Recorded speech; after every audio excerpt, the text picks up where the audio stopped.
a b4. b4, interesting. Guess I play a4.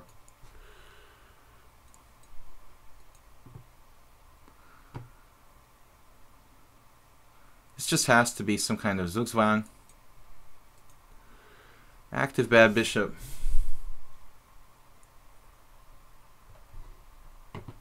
Welcome, guys. How much live poker are you playing? I just play like with some good players in a home game lately, and that's it for now. Occasionally at the poker club in Budapest, not very often. No, I'm really working on this project, so haven't had a lot of time for poker. Did toy around with going to like the World Series of Poker to play an event or two. Gonna be in the United States probably around that time, so it's a possibility, but I haven't committed to it. I never played in the WSOP. I wouldn't go to like stay there for a long time, but I might play. I might go and play a couple of events, but I'm not sure yet. Will Wolf. Will Wolf, we've got increment. I'm not going to stalemate you this time. I think we have stalemated Will Wolf in the past.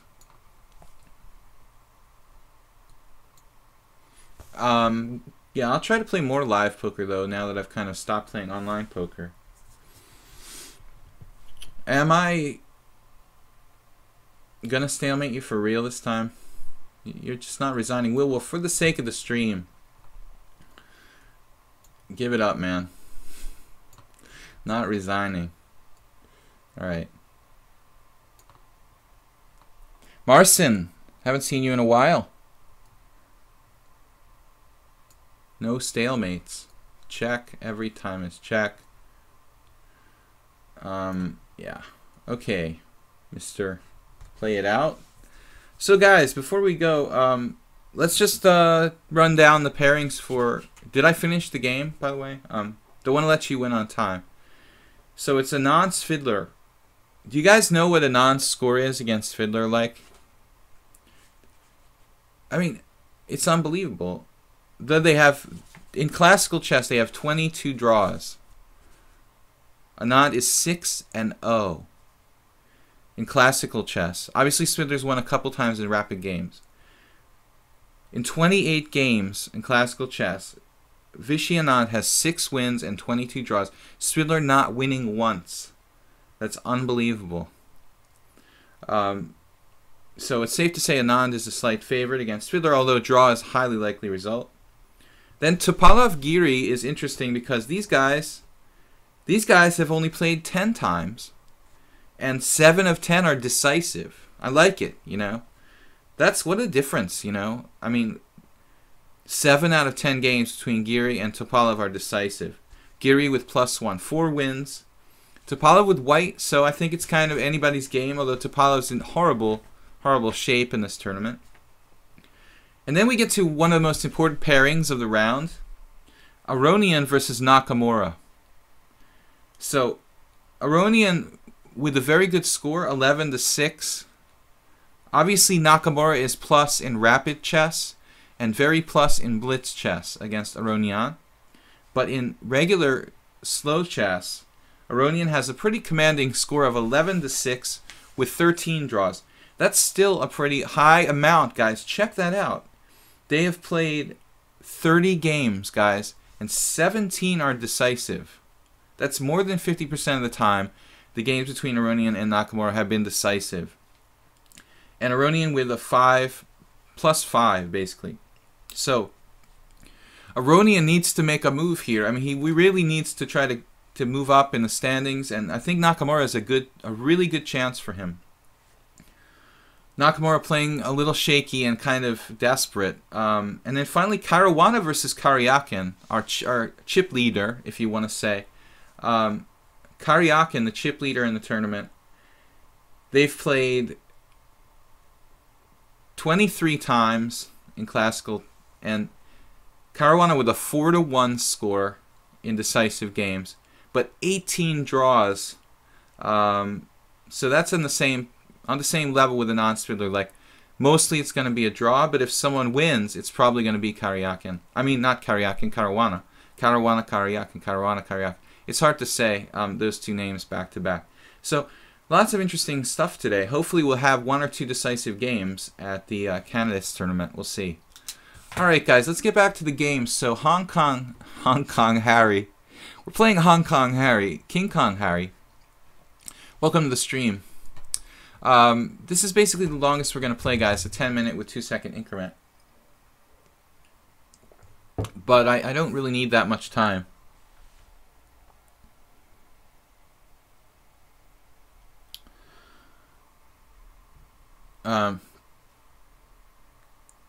How many of those 10 games were when Geary was a teenager? Geary still is a teenager, right? Well, they're all between 2011 and now, dude. There's really not a lot of time. Not a lot of time. You know, it could have been more than the last 5 years. So, all right, King Kong Harry, Knight F6. It's not like they were played in 1995 or something. It's not like Karyakin, who's been playing tournament chess for 25 years. All of Geary's games are relatively recently. He sort of came out of nowhere. I mean, he's just burst on the scene in the last 3 years, so much so that very few of his games are from long ago. You know, it's not like Karyakin, who played these guys when he was 12 years old. Bishop G5, D5.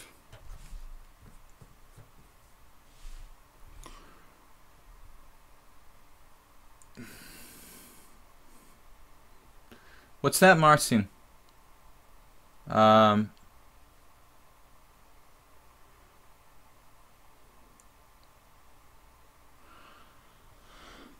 Okay, guys. Yeah, Nakamura is a blitz specialist and in rapid chess very strong, but he has a kind of whammy on Anand in particular. But I think that you'll see Nakamura Aronian is sort of his kryptonite. You know, he's the antithesis of Nakamura, and it's not really a great pairing. Although Nakamura has done better against Aronian lately than he did in the first couple of years when they started to play frequently. So I think in the beginning it was really lopsided. Aronian winning a number of decisive games in the beginning of their matchups, but Nakamura doing better in recent times than he had in the past. Still, Nakamura in bad form with the black pieces in a slow time control against Aronian.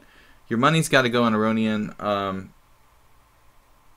Caruana missing some opportunity to win one game already. Yesterday, a weird game against Aronian. Kind of a weird game against Aronian. He just agreed to draw like instantly when he had the chance. But it looked like Aronian was sort of like really rolling the dice there, and he was probably fine, but it was a scary position where actually I think White had to be careful. So I don't know. Caruana seems very, very cautious, it seems like. He seems to be a little bit scared to lose. But he's not going to lose too many games, I don't think, playing like he is. H3, Knight C6. I think Caruana needs to push a little harder to try to win some games here. Tupalov Geary, well, Tupalov played horribly. He's played pretty horribly, I think. Yesterday in particular, he got a draw against Karyakin, but I don't understand. I mean, it was really kind of weird. I thought, I really thought that White was like a tiny bit better, and then I could show you the series of moves that Topalov made toward the end of the game, where we're like he would just make one passive move after another, almost like 6 in a row, to the point where I was thinking, oh my word, he's going to be like worse in a minute, and then it was a draw. But he just went totally like flatline and passive. Knight H4. Alright, man, if you want to put your knight on H4, King Kong Harry, then you're welcome to do it. Interesting move here is Bishop C2.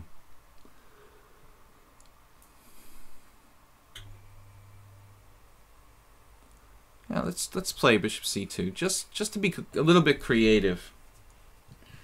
Okay.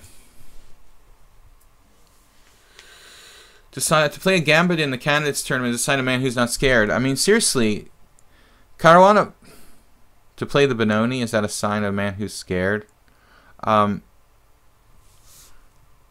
First of all, you're playing against Aronian, who's a very conservative player mostly. Secondly, I think that Caruana's openings are extremely deeply worked out, so he's not just randomly playing the Benoni. He also knows that Aronian may play a certain setup against the Benoni that's not that terrifying. So everything he does is very well calculated.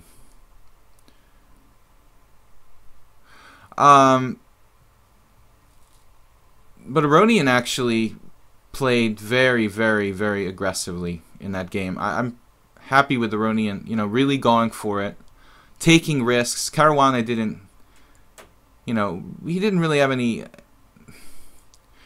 chances, you know, any risks he took. And playing the Benoni theoretically, yeah, but it was a very, very quiet opening for the Benoni, and only thing that happened was Aronian tried this like pretty insane sealer sweeper pawn sacrifice that was basically taking his life in his hands, and I think a huge risk by Aronian that luckily like didn't backfire on him. King Khan Harry.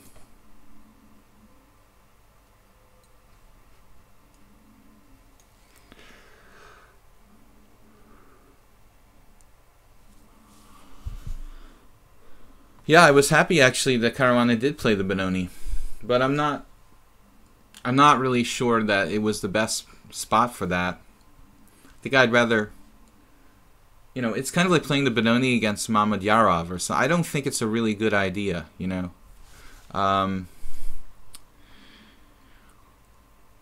Yeah, this was the trick I was kind of waiting for, King Kong Harry. I think I have rook takes a2 here.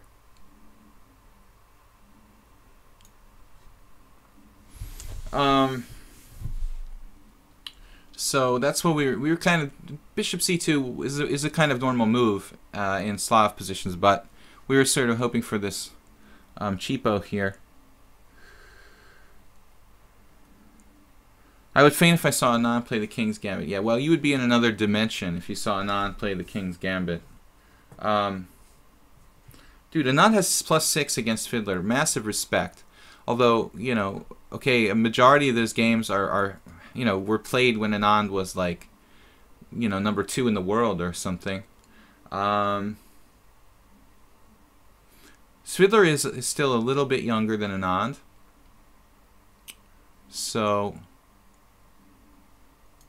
he's got a little more mileage in the tank. You know, Svidler really had to play many, many games with Anand when he was really at the peak of his game. So not easy to do. Yeah, Topalov is getting kind of dissed by everybody, but I think he still has some chance to rack up some points. I mean, Giri has yet to win a game. Caruana has yet to win a game. Nakamura obviously has yet to win a game. So we'll see what these guys can do. Welcome to the stream, guys. International Master William Pascal here. I'm going to play I Hate My Life. I hate that your handle is so negative, man. Don't be so negative. E4. Have fun. Have fun. I remember there was some grandmaster whose handle on the Internet Chess Club was like The Hate or something for a while. I think it was a German GM. The Hate. So here we go with this. Hate My Life must like to play very fast because he challenged me to 3-0 earlier. And that would probably be... I play a lot of 3-0 and 5-0 when I'm not commentating on the games. I prefer 5-0. It doesn't degenerate as often into like a mouse clicking contest as 3-0, but 3-0 is fun too. So it sort of just transposes to Scandinavian. This is a line that is a cross between the Scandinavian and the Taurush. I guess it's like a Taurush Queen's Gambit, but I hate my life. I think, you know, not really trying to squeeze the most out of the position with a very quiet, you know, Bishop D2 here. So practical player, I would say. Practical player. He's playing quickly, but he's not necessarily trying to play the absolute best move. Will Wolf, the USA players need to get their Donkey Kong butts in gear. Listen, man, have you ever been to Moscow? I've been there a couple times. It's a very different world, and I don't know. The last time I was there, I felt a little uncomfortable. It's always hard playing in a strange place. Though these guys are obviously used to playing in strange places, still, it's never the same. It's like a home field advantage for a sports team or something. I think, it's not really a wonder why like Karyakin and Stridler might start off better than the Western players, for example. Maybe they're poisoning their yogurt or something. I don't know, man. You could get all kinds of paranoid theories going on.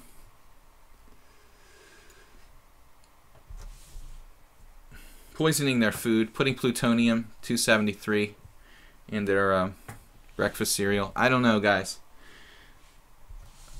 I think Nakamura is psychologically, he's kind of erratic with his results, more than Caruana. As they mentioned in the chess statistics article on ChessBase before the tournament started, the players like Nakamura and Topalov really need to like get off to a really good start, and then they can kind of go on a tear. They're kind of streaky players, and if they don't get off to a good start, often it's a bad sign. So I think that's what happened here. But it's a long tournament. I mean, it's very good that it's 14 rounds. If it was something like single round robin, I think that would be a travesty where just like chance plays a much larger role in the likely result of the tournament. So double round robin is pretty much a test of skill. Queen e2. Very practical play by white.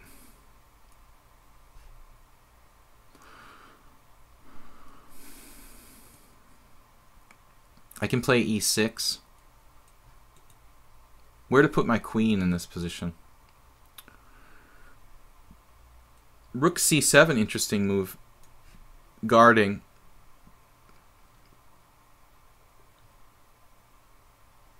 I think I might lose a pawn if I do that. Actually not. Not so simple. Rook c7.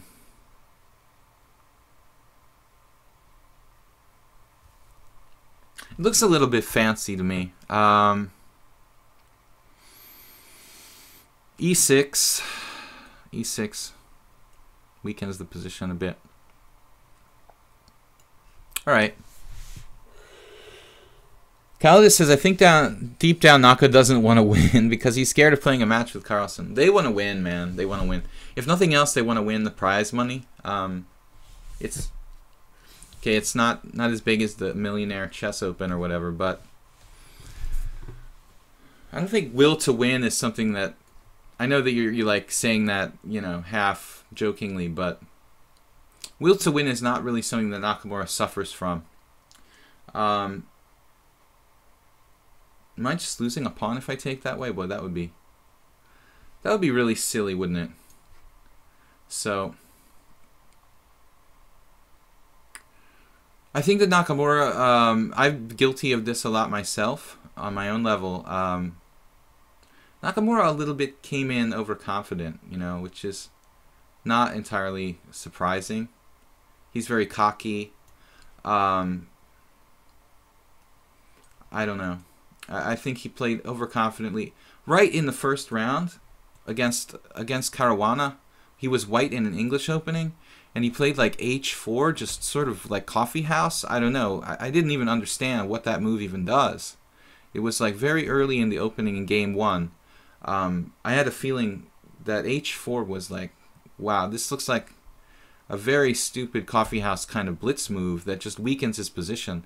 I mean, it wasn't enough to like be worse really, but it just it reflected like his attitude. It looked like he just came in, you know, like overconfident, just I can do whatever I want, you know, and then he was like careful not to get a worse position after that. So I don't know. I had the feeling just came in a little overconfident.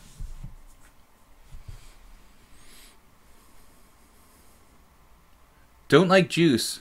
Been watching your stream for a while. Made my Twitch account yesterday, so can I ask you questions? Absolutely. Why doesn't Rushy worry about getting people to Mars? Nakamura's busy flirting with the ladies. Huh. I don't know about that, man. I'm not interested in that. I mean, you know, Nakamura's personal life. Although ladies have been a problem for various chess players.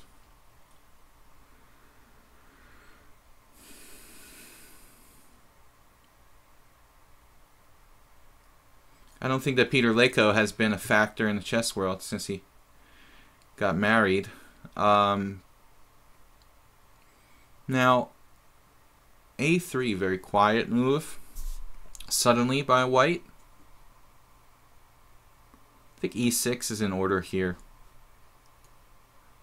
I think that's enough. Enough with the e-file. Now that I've traded a set of rooks, I don't feel like white has a lot of attacking chances in this position. Bishop takes d5. Well, definitely don't like that move for white.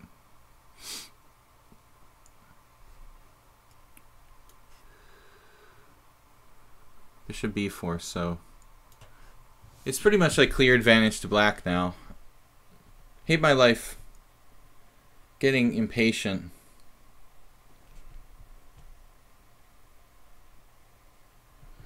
Okay, guys, 5-3 blitz. You've got time to think. Harry Shiva's talking about Naka loses all his energy when he plays against Eric Hansen. I don't know where that comes from here. Naka has bigger things on his menu. But Naka, I don't know. He's got a lot of rating points, but he's really just super strong in the faster time controls. He's strong, but I'm not sure he's as strong as an Aronian, Not in my book, at least. So I like how ChessBase published another article from these guys about their statistical analysis. I'm a little bored with it, honestly. They've got nothing else to do than to publish like really speculative stuff by some guys about their computer projections about like who's going to win the candidates.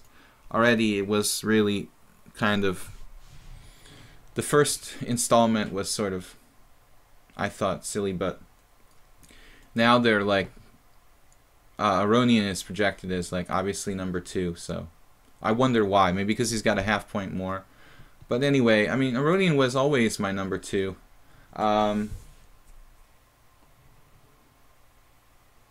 Karyakin is the surprise leader, and they've got this statistical analysis that shows Karyakin is a huge favorite.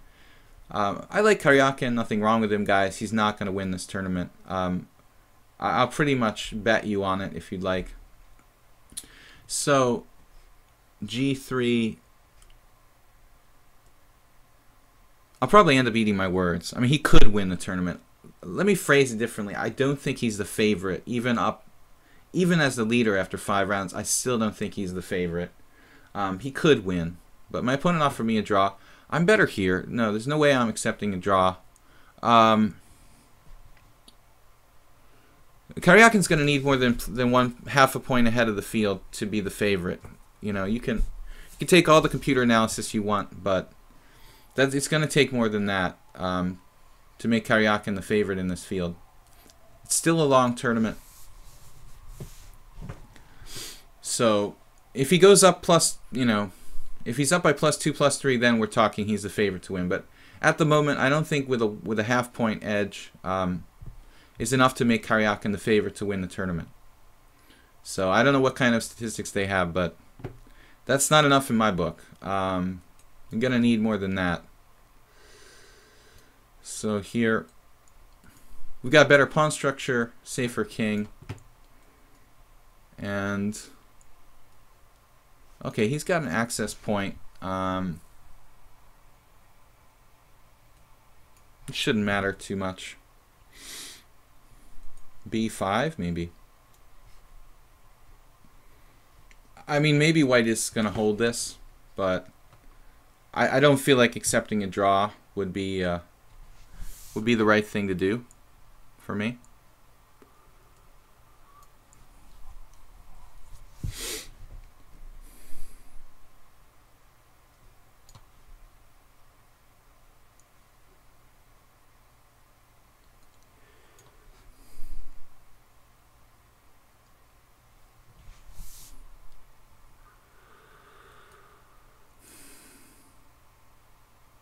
Okay guys, sometimes I have to concentrate. We get a little low on time.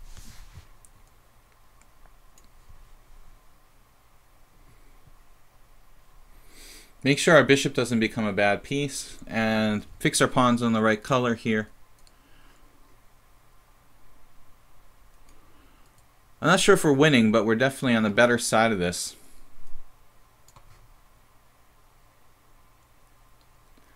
Looking for outside passed pawns. It's not that different from like a king and pawn ending, where you'd rather have an outside pawn than a passed pawn in the middle. The closest thing to a king and pawn ending is a knight ending, but the next closest is probably the bishop ending.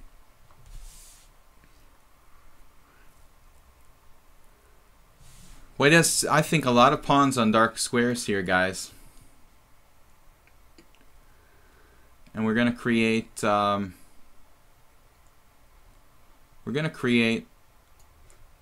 outside passed pawn, which might be enough to be winning for me, actually.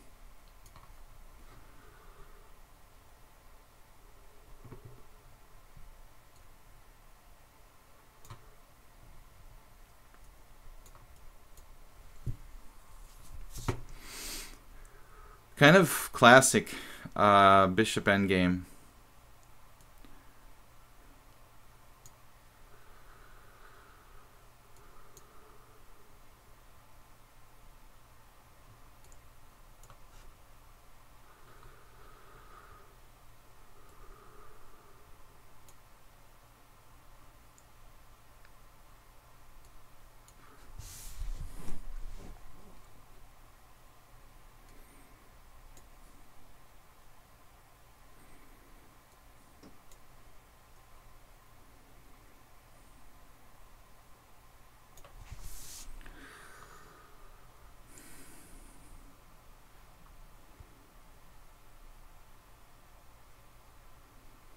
Maybe I can't make progress here.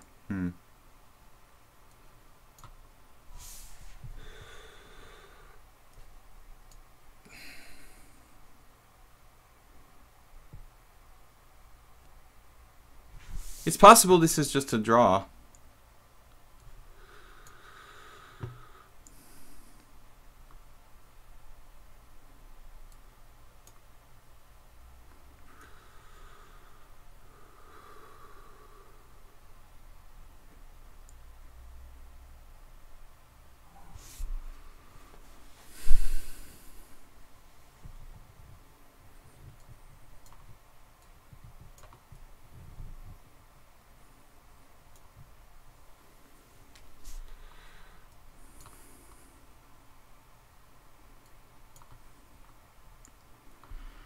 It's not a draw anymore.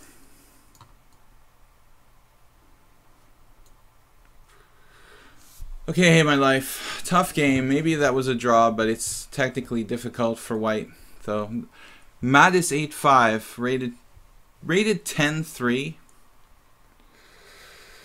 Karyakin has a lot to prove, has been playing decent in his first few games. Yeah, I think it's a long way to go. It's only like 1/3 of the way through the tournament.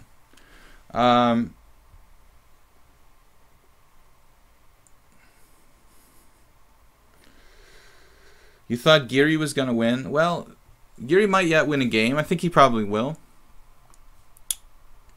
I don't think that anybody's a huge favorite. So Mattis 8-5, 10-3.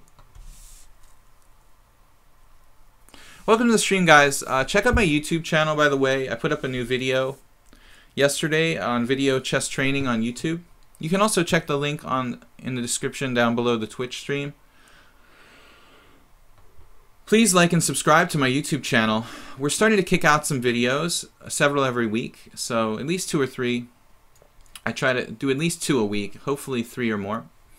Mattis 8-5. So yesterday's video was on a hyper accelerated dragon variation, and I'm going to keep that as one of my ongoing themes.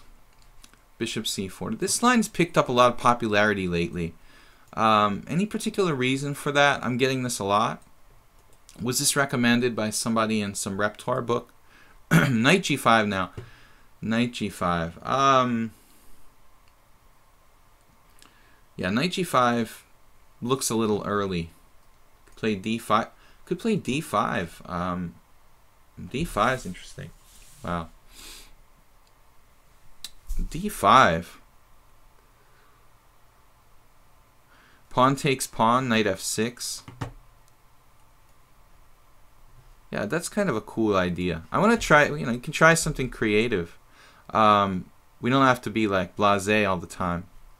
So here e6, bishop b5 check. I'd have to play like king f8, which looks really, really weird. So we're just going to develop. Play it like a Scandinavian. All right.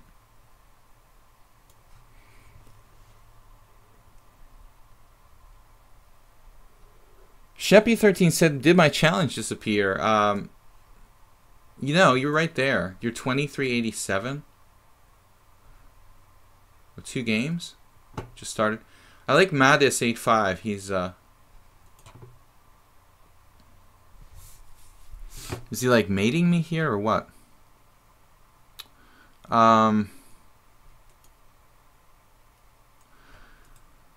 Queen f3.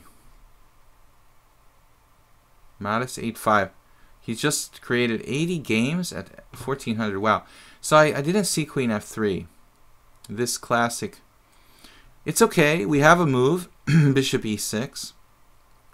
But it's not really okay. I don't really like my position. So I should have just castled last move. That's an unfortunate sort of mistake. But we can live with it, I guess.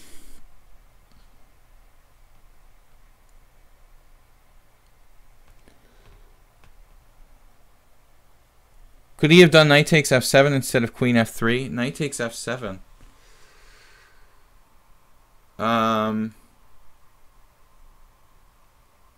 Yeah, maybe. I've never seen anybody do anything like this with white before. I can't wait to put this on the computer after the game. I just was experimenting a little bit, guys. So I guess this refutation of d5, e takes d5,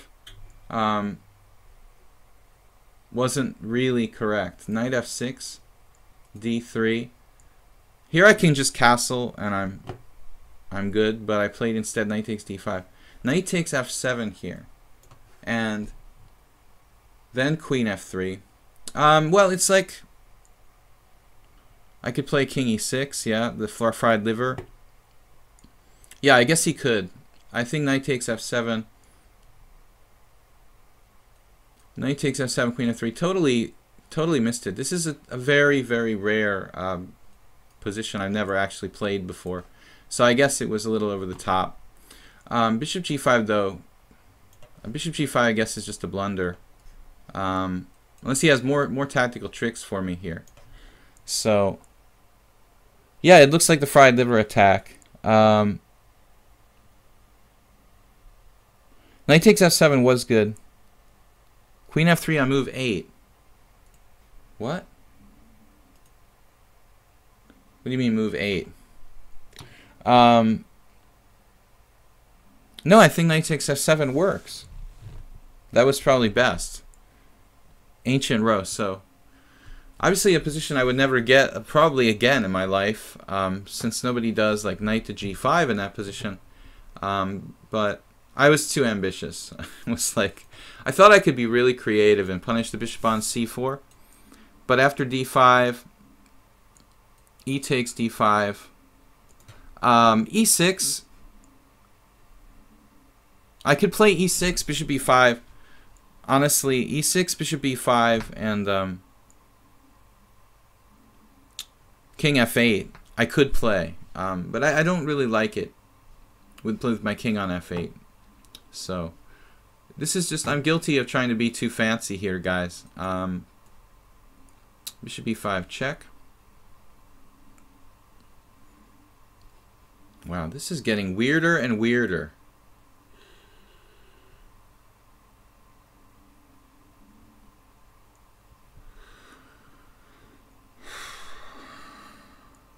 Mattis85. Mattis, are you somebody who's commenting in the stream? I know, Goofy Gumdrops, that's what I'm talking about. I said knight takes f7 works. Yeah, it absolutely works, of course. Yeah, he played a bad move order. I mean, not a bad position, actually. I don't like bishop g5. Now he gives up a rook here? Really?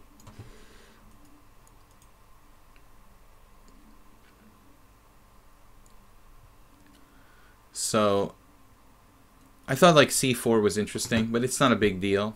I just play knight f6 or something. Yeah, so bishop g5, not the right idea. I mean, it doesn't really threaten anything, bishop g5. You had a great position, and you know, even though not winning material, this is still very good for white strategically. And you just need to play carefully, you know, like c3, and keep the dark squares under control a little bit, and just play positionally against my weakness on e6. White has to be clearly better. It's very hard for me to play with that chronic weakness on e6. But as we said earlier, in this position here, you guys see in front of you, it appears that knight takes f7 is a winner. I don't have a good answer. King takes, queen f3, and the best I can do is just like be down a pawn, however you want. I'm not going to put my king on e6. I prefer to just be down a pawn. So, well, here I guess bishop c3 check.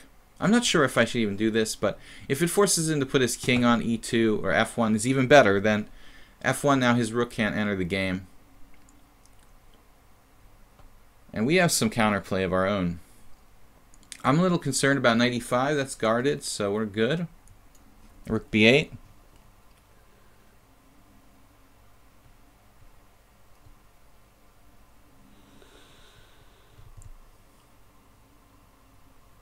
You typed your message in 2 sentences.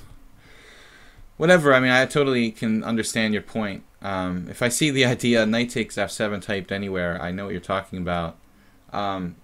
Didn't see it at all, though. I didn't see, like, queen f3 even coming. I was completely oblivious to it. White played knight g5. I thought this is totally silly for white, but it wasn't so silly after all. Now I can like castle and sack a pawn back, but that's like several pawns. This pawn, this pawn. I'm not sure I want to do that. Well, I guess it's fine. Maybe just winning the material here. I just take the material. I mean, I even have rook e1 at the end, so he can't even take on e6.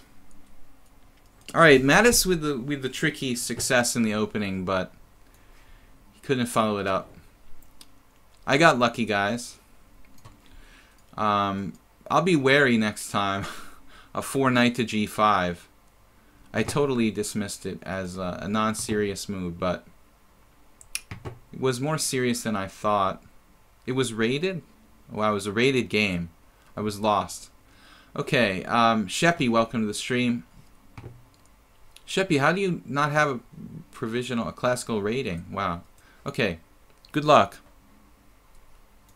Guys, if you want to challenge me to any time control between 5 and 10 minutes. The faster the time control, the higher the increment, like 3 seconds. With the 10-minute time control, you guys can just give me a second or two.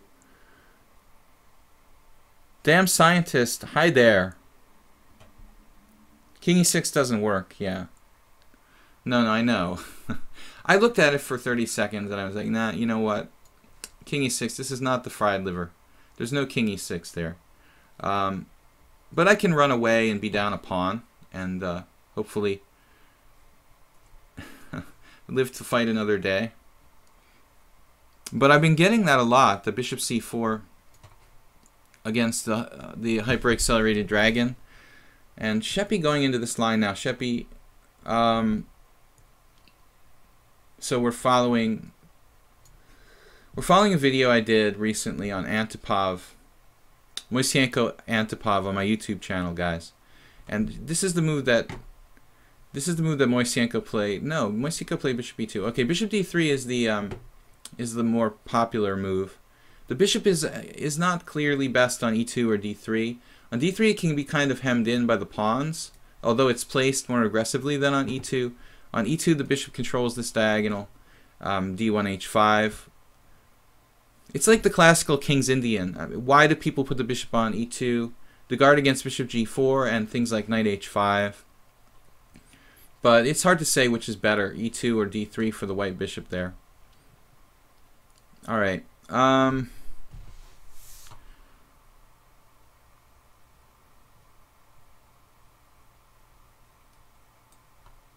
Now, I can't really play e5 in this position as of yet, because he'll simply win a pawn, I guess. So we play to kind of restrict white on the queen side. Mattis is not my given name. Okay, Marcin. We're getting some sunlight on the webcam, guys. I have to move it a little bit.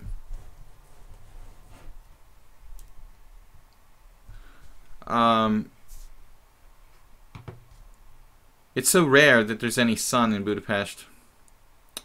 e5.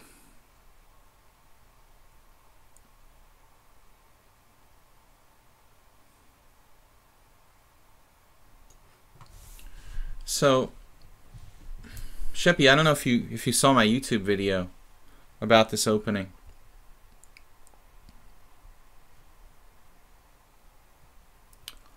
But I think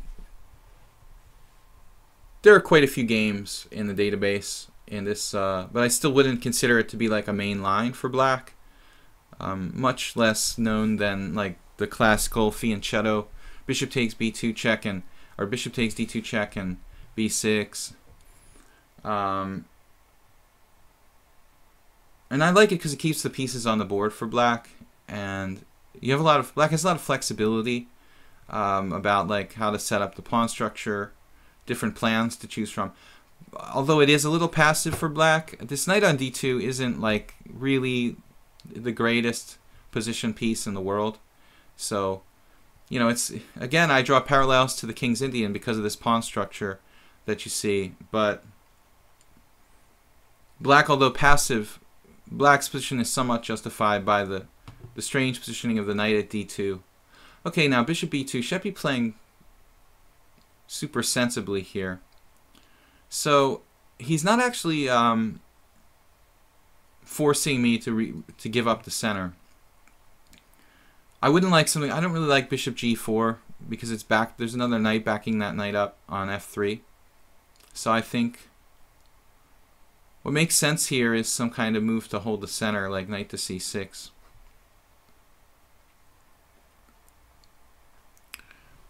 So anyway, guys, got tons of sunlight, and it's very annoying. I shouldn't complain though. Reigns almost all the time.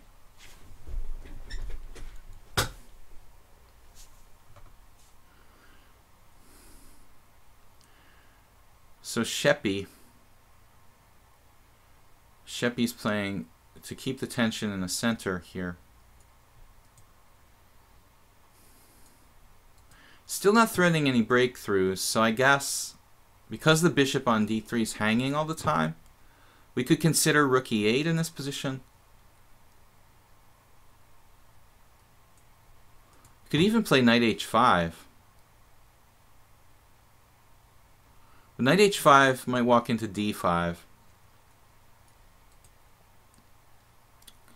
I'm still not 100% convinced, but there's some complicated lines like knight h5, d5, knight b8, knight takes e5, knight f4, and now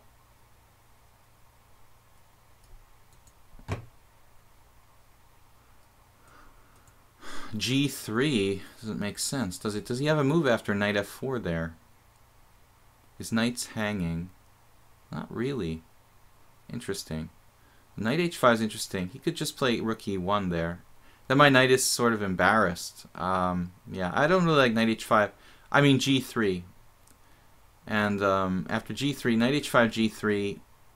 Oh man, my webcam is crazy.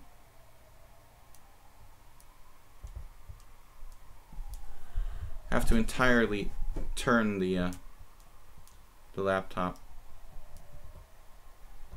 Sorry about that, guys. It's a crazy light. No matter what I do, I can't get away from it. All right, that's better. So, I don't really want to give up the center here. In case you didn't notice, that's why I'm thinking so long. I'm looking for alternatives to giving up the center. I can take on d4, and I could also play rook e8 in this position. Maybe what I end up doing. I mean, it's a little bit passive.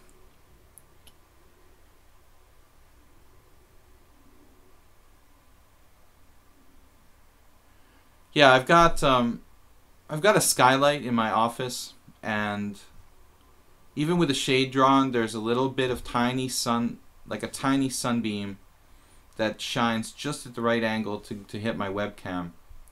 So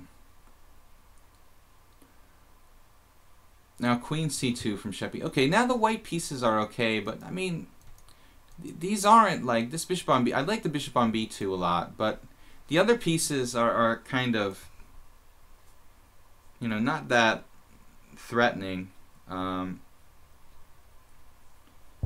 here, guys. So what should I do? Again, I could give up the center. I'm not in love with it.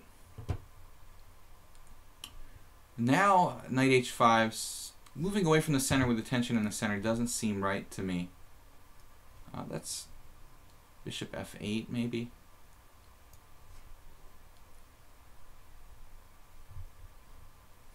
Okay, we're getting a little bit of time pressure. Close the curtain. Yeah, no, the problem is I did close the curtain.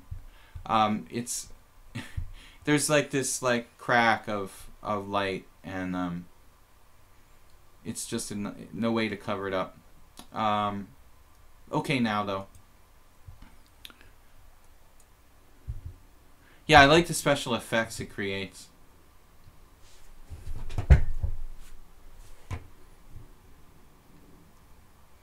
So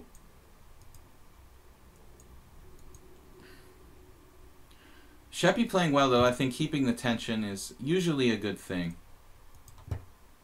If he closes the center, we're going to try to launch a kingside attack. Now rook e1.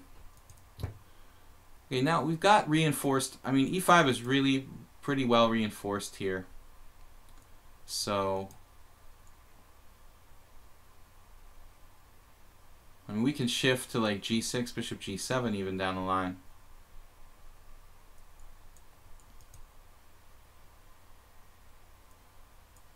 Well, I think giving up the center is a viable option at this point. Like d takes e4, knight takes d4, e takes d4, knight takes d4 even, and Yeah, we have some kind of counterplay.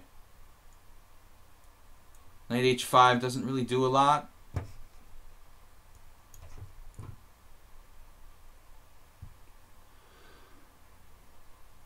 It looks a little like a King's Indian for sure here.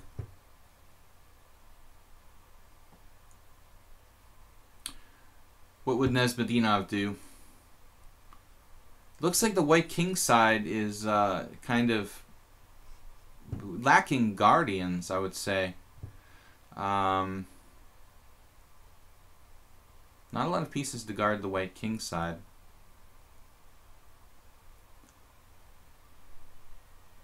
I don't see anything really concrete for black, though.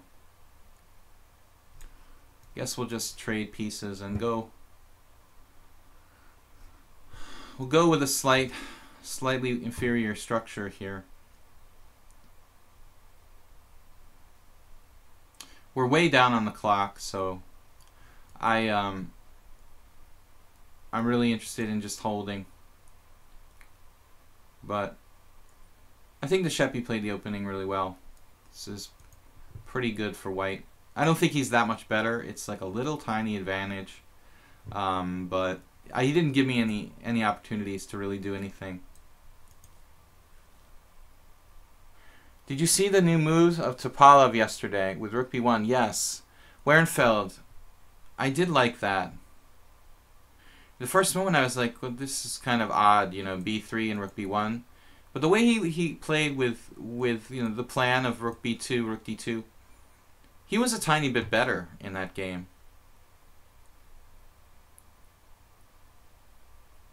So here,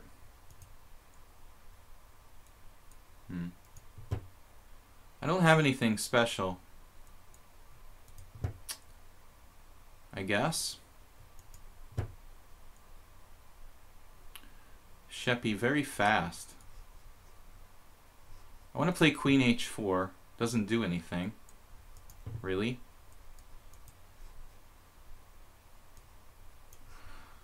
I guess we'll just focus on repositioning.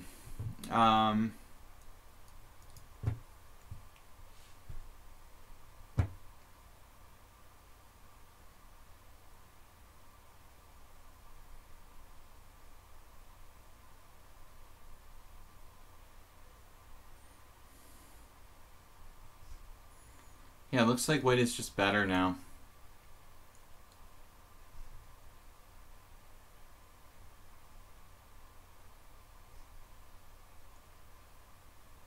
Shouldn't be a huge problem for me. If this knight was on c3, it would be much worse. But I can't say I'm really thrilled with my position.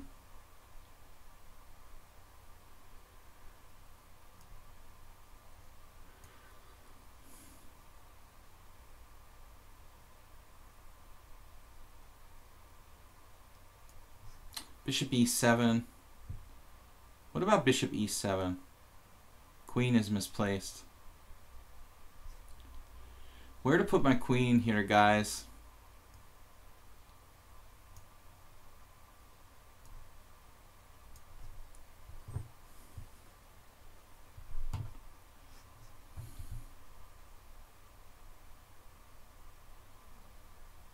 Looks like Sheppy's just going to crush me. Perfect play, knight b1.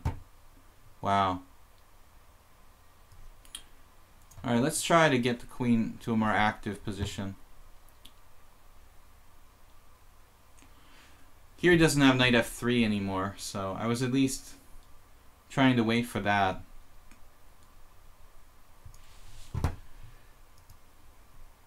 He's up 3 minutes on the clock. You played perfectly, Sheppy. Absolutely perfect. Positionally, I think. Rook e3, another perfect move. Basically, I'm just going to get crushed by Sheppy here. Now, knight b1 is a very high-level maneuver. That's obviously the clearly best plan, to play knight c3, knight d5.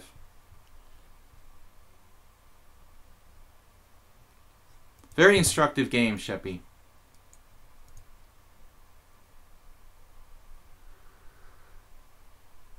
Now I've got to just try to hang on. I don't understand how you have like 3 minutes ahead on the clock. That's a lot.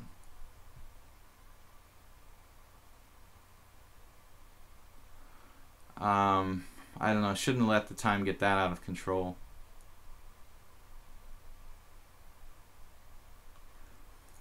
Okay, guys. So we talked about the candidates roundup, and I think it's going to be an interesting day. Svidler and... You're going to mate me if I go there.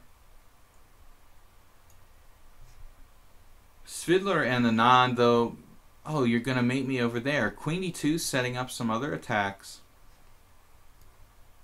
Well, I'm not going to just let you checkmate me on the long diagonal, Sheppy. I mean, give me a little bit of credit, you know. Queen c3, that's not too subtle, man.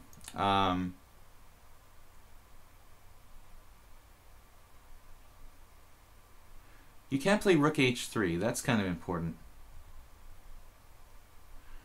If you had rook h3, I'd probably be in big trouble here. Just trying to hang on.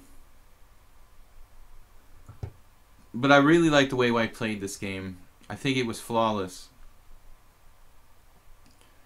Just don't do anything. Wait. You know, wait till black gives up the center. Then you have this maneuver knight b1, where the knight goes to its best square on d5. Black is like groveling for a draw. Number 4 is just sending question marks into the stream. Not sure what exactly that means. I'm not even going to try to win the exchange. It just looks very dangerous. So we're going to just be content to neutralize the bishop on the long diagonal.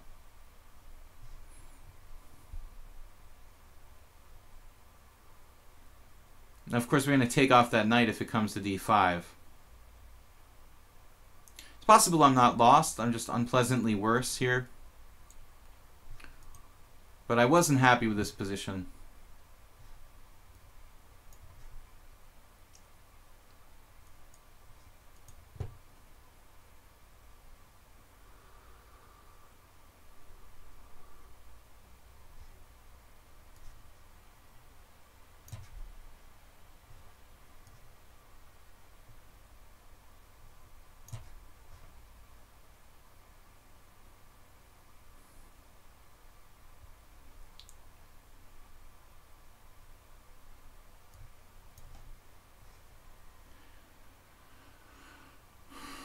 Knight, queen.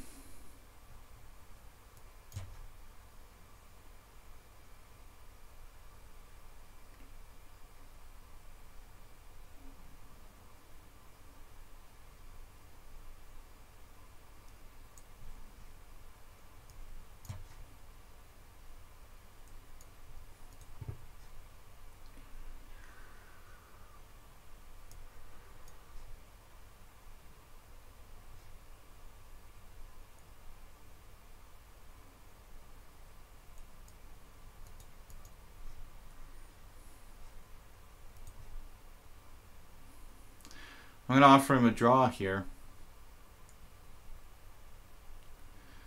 I'm not really sure. I might be worse. Now he's playing for more.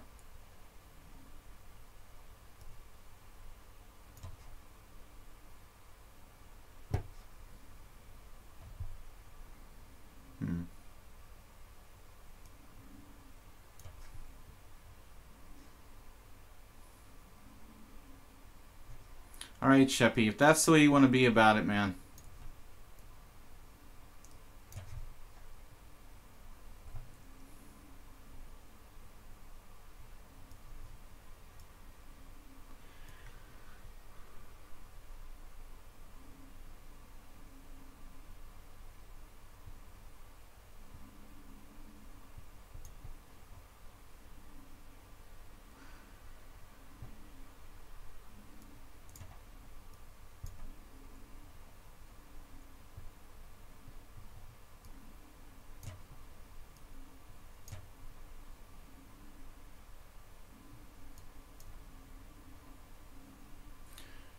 Queen and knight combination, pretty deadly.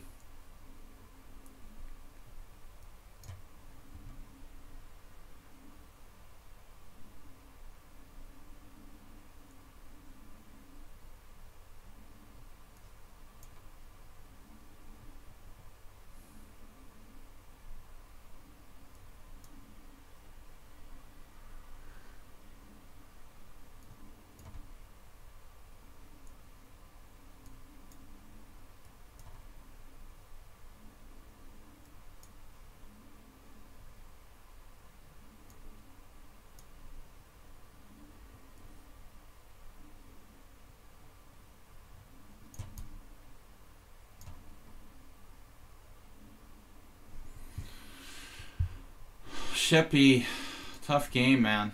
I can't believe I survived that. Damn Scientist is challenging me to 8-3. Got a lot of longer games today. Damn Scientist. Okay. Damn Scientist, I don't know if we've played before. Are you going to participate in chess.com bullet? I don't know who you're talking to. I think I'd rather play in the $10 free roll on PokerStars. Knight F3, C5, C4. No, I don't know, Contorted Silver. We don't play bullet chess here. Not our thing. But there might be some of the players here in the stream who are interested. Knight to C3. I like this time control, 8-3. Try not to get in that's just crazy time trouble there. That was a little bit over the top. To spot a Sheppy 3-minute time edge.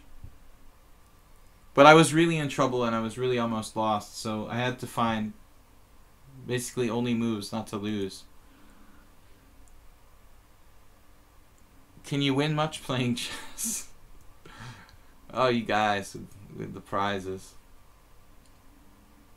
Yeah, I think the only internet chess tournaments will be bullet chess tournaments, but it's only a matter of time till people start using computers to play bullet, right? I mean, I'm sure that it's already like doable. How can you how can you stop people from cheating even in bullet chess? I would imagine they would just like write scripts to automate like computers to play bullet, right? I mean, I can't see how you could even like stop people from cheating in 1 minute, ultimately. But I don't know, maybe someone else has a different opinion about it. Chess is unfortunately not a viable money sport on the internet. Bishop G2, E6, D4. The only way you can have a chess tournament on the internet is if you have like an arbiter physically present with every single player. I mean, I don't know any other way it could be fair.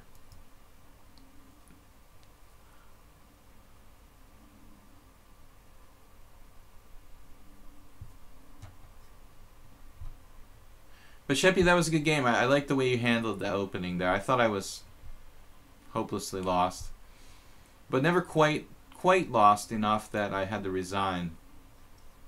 Knight takes D4. I have to study that opening. I'm kind of new to it. I'm encouraged by Anapov's play, and I want to try to explore that variation further. Normally against the 92. Against 92 in the BOGO in the past, I've always played D5. But I've been searching for like an alternate way to play with black, and this line seems kind of interesting.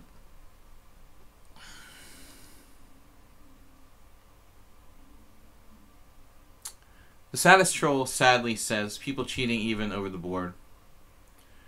Yeah, man. I know that it really started. I was there like the first time someone tried to do that, and in the World Open in the early 90s. A very elaborate setup. So this is not a new thing. The over the board cheating has been going on for 15 years, guys. Almost 15 years. Actually, what am I saying? 15 years. It's been going on for almost 23 years. The first over-the-board cheating took place more than 20 years ago. So it's just a matter of perfecting the art at this point.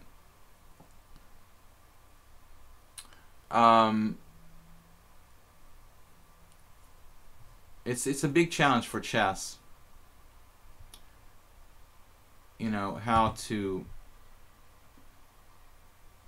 How the whole competitions and ensure that no one cheats without making the restrictions on the players like totally over the top.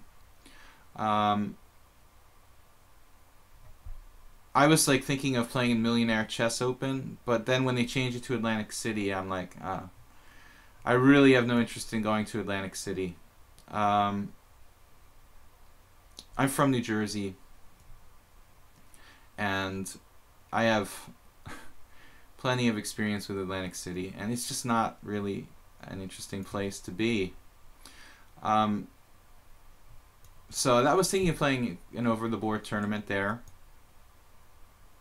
but I don't understand why Maurice Ashley would move the Millionaire Chess Open to Atlantic City instead of Vegas. It just seems so bizarre.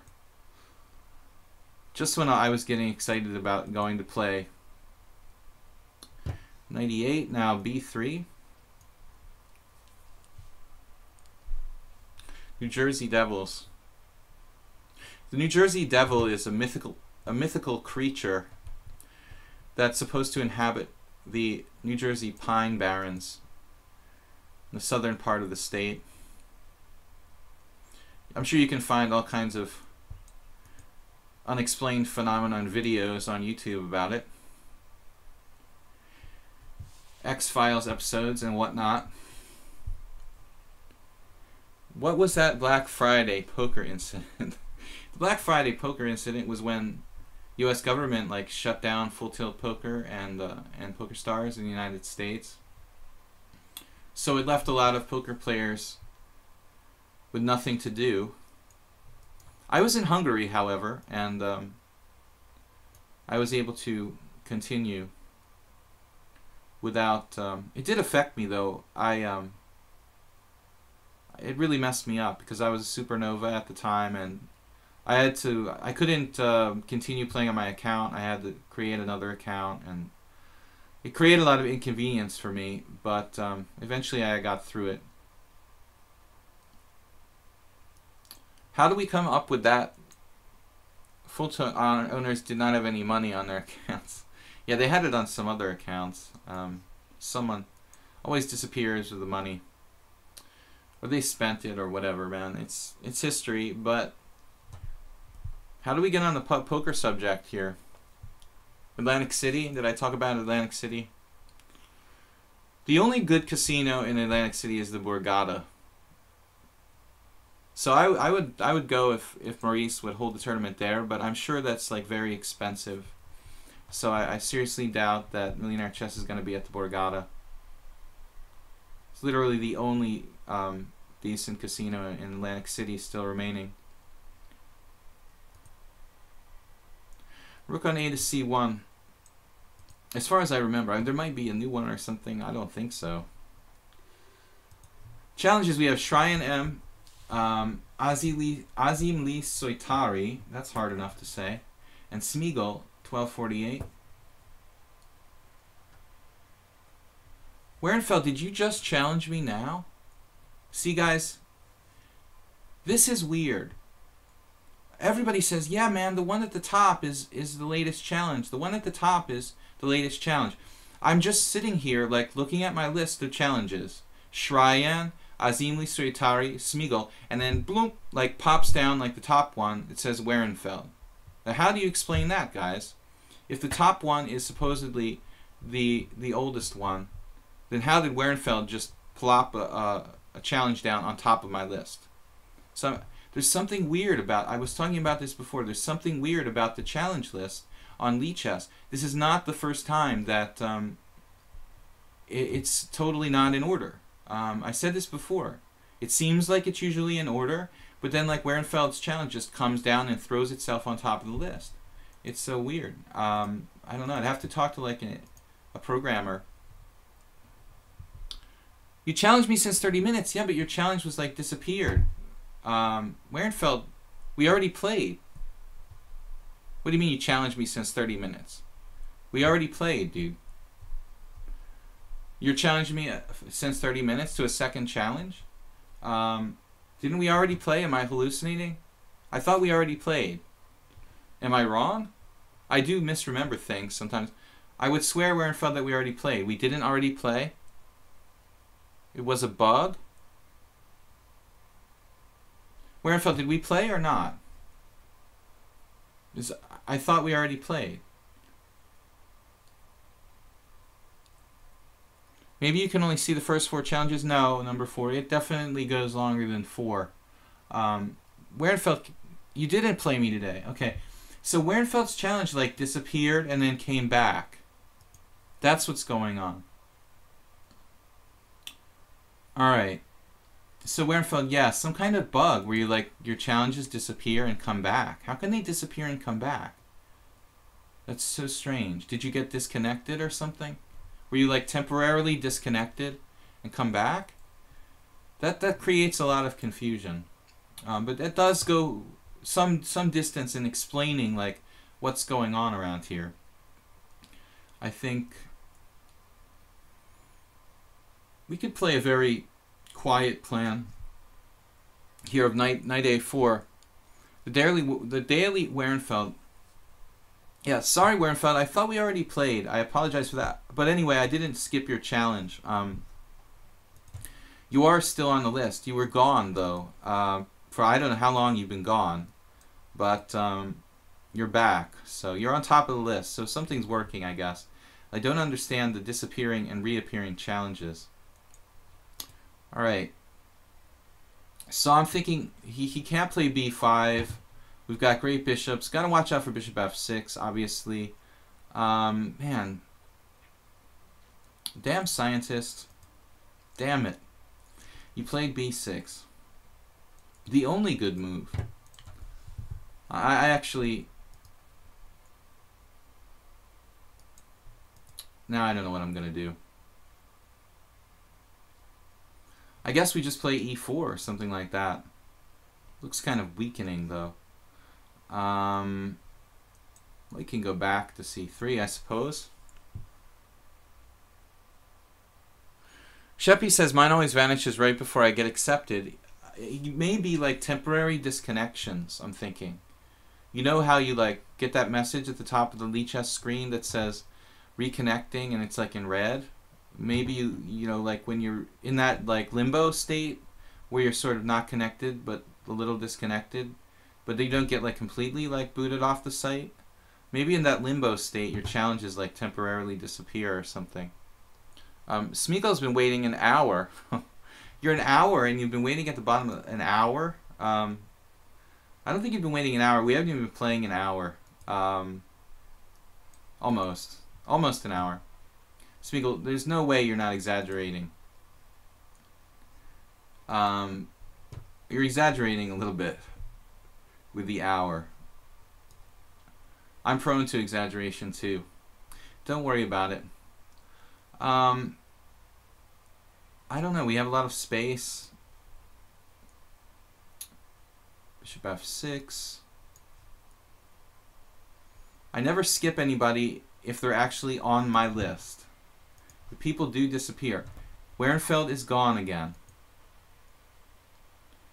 Werenfeld, you're gone again. What is going on with that? Bishop e5. Damn scientist. You're just inducing me to expand. But I think I feel like I've got to play f4. Bishop f6, and I've got e5 here.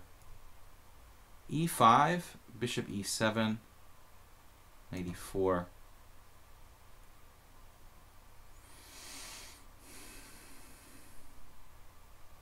A little too provocative, I would say.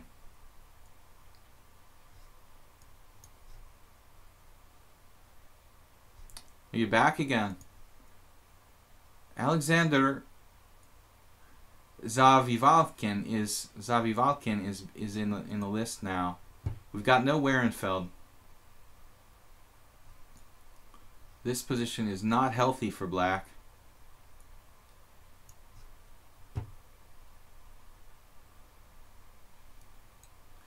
I'm not sure the king h1 is really the best. I should just simply take there.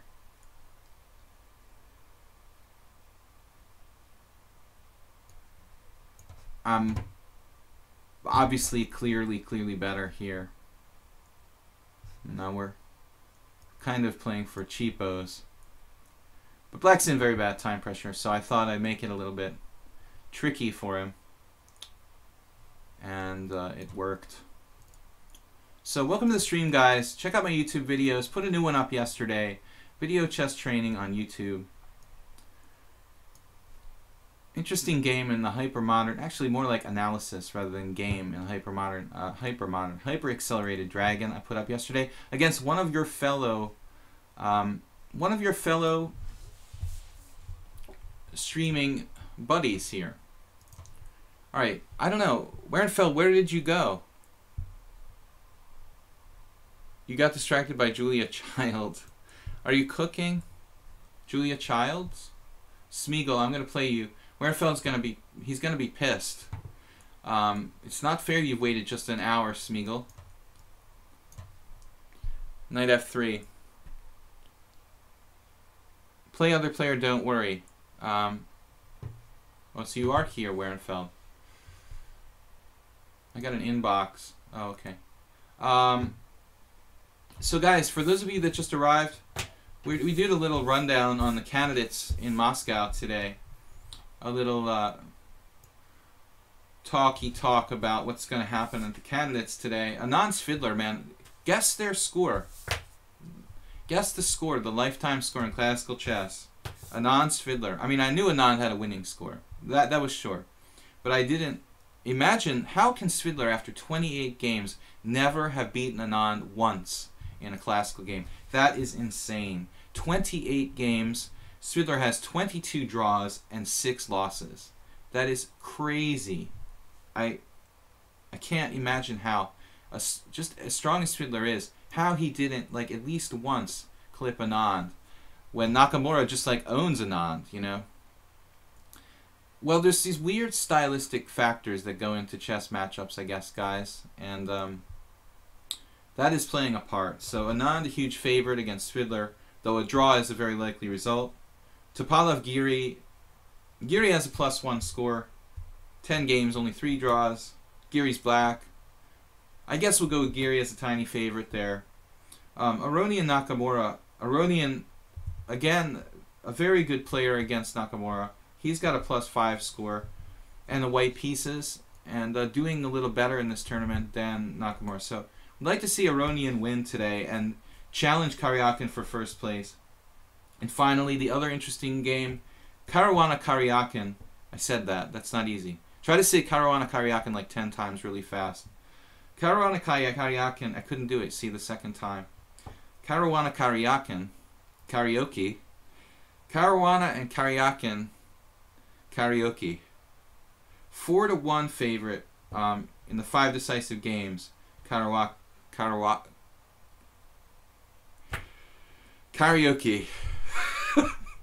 4-1 for Caruana against Karyakin.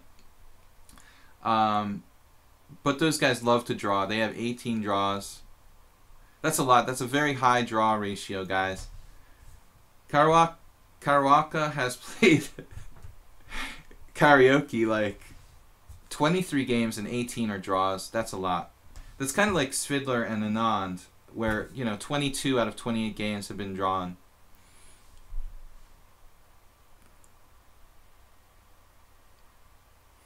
Samanam says Giri ain't gonna win the candidates. Guy, it's way too early to make any predictions like that for sure, but I still have Giri. I mean, I penciled Giri in as, like, in my humble opinion, something like number 4. And I think he's gonna do it, man. I think he's gonna finish in for 4th place, something around 4th place in the tournament. He's not the favorite to win. B5. But a lot can happen between now and then, guys. I love it. A 14-round tournament. You gotta love it. Just call them Fabiano and Sergey. It's easier. I agree. We gotta make up a song about the Caruana Karyakin karaoke.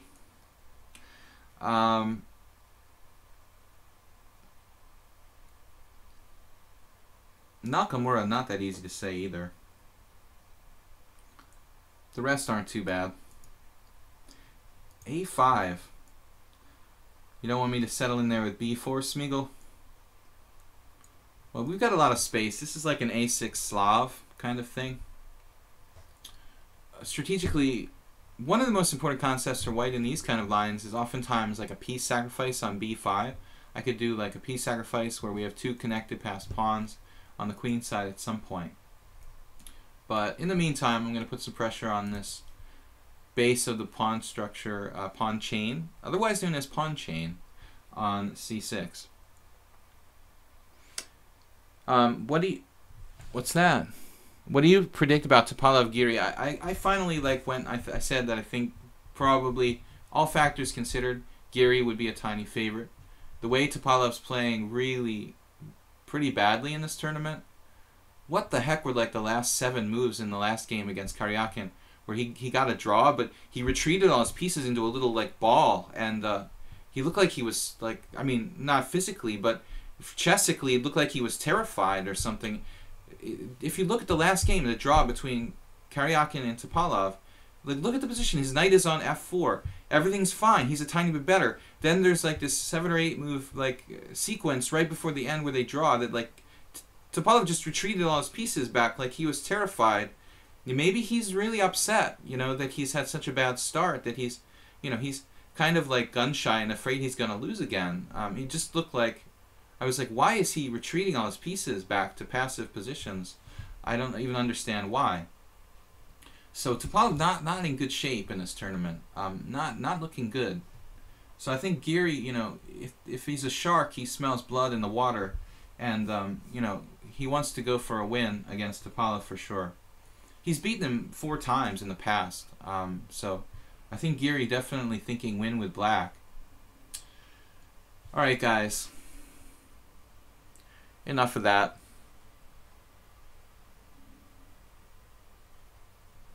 Yeah, Sheppy. The Sveshnikov is basically like a drawing opening for black. I've noticed that. I noticed that about 10 years ago. I think there's this predilection for opposite color bishops, for one thing.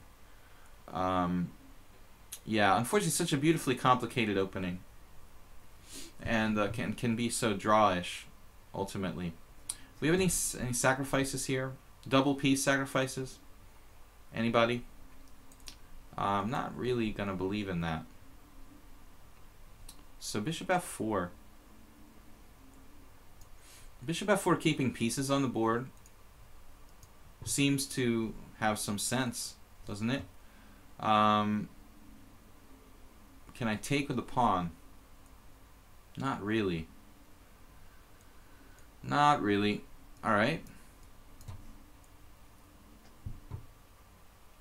Sveshnikov. Yeah, Sveshnikov not popular at the moment. I mean, there's certain players who've been playing it all their lives to continue to play it, but it's not a trendy line momentarily.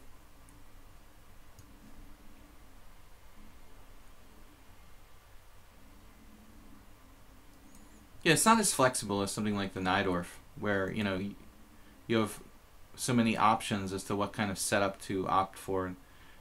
The beauty of something like the Najdorf, you can choose between different pawn structures like e5 or e6, different piece configurations. The Sveshnikov is pretty, you're a little more limited.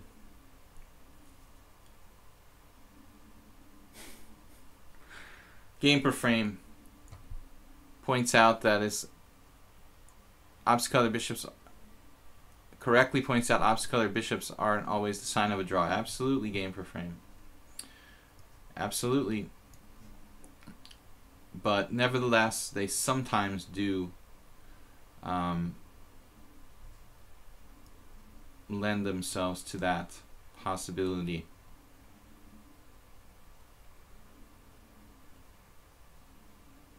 There's also a lot of situations in the Sveshnikov where, I mean, what basically happens is like white gets a monster knight on d5, but black has his bishop on g5, just sort of like very active and playing around the knight on d5, and white just can't make progress. That's kind of a typical scenario. Here Smeagol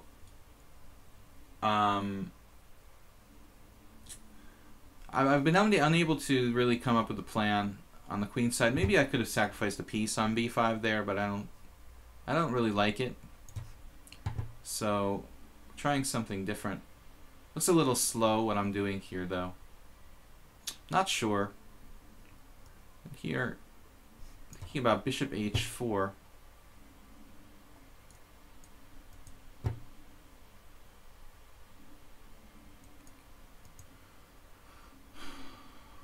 f5. Well, at least this will lead to complications, if nothing else.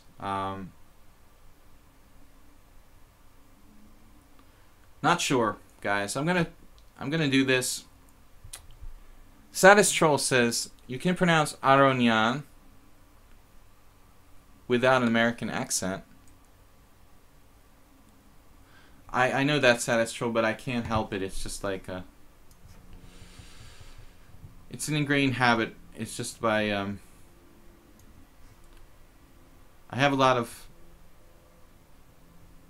of history with saying Aronian, but I just can't stop myself from saying Aronian. It's just faster. It comes out faster. It's I'm guilty as charged, dude. You corrected me. I'm not ignorant. I'm just lazy. There's a big difference. Knight f3.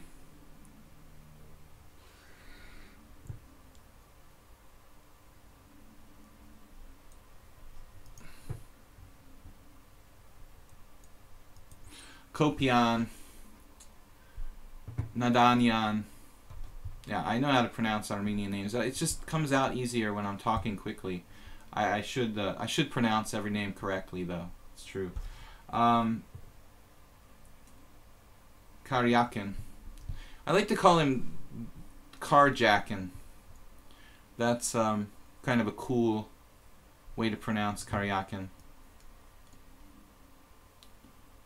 Karjakin. Rook e1. Maybe we throw that in there. I don't mind the open file.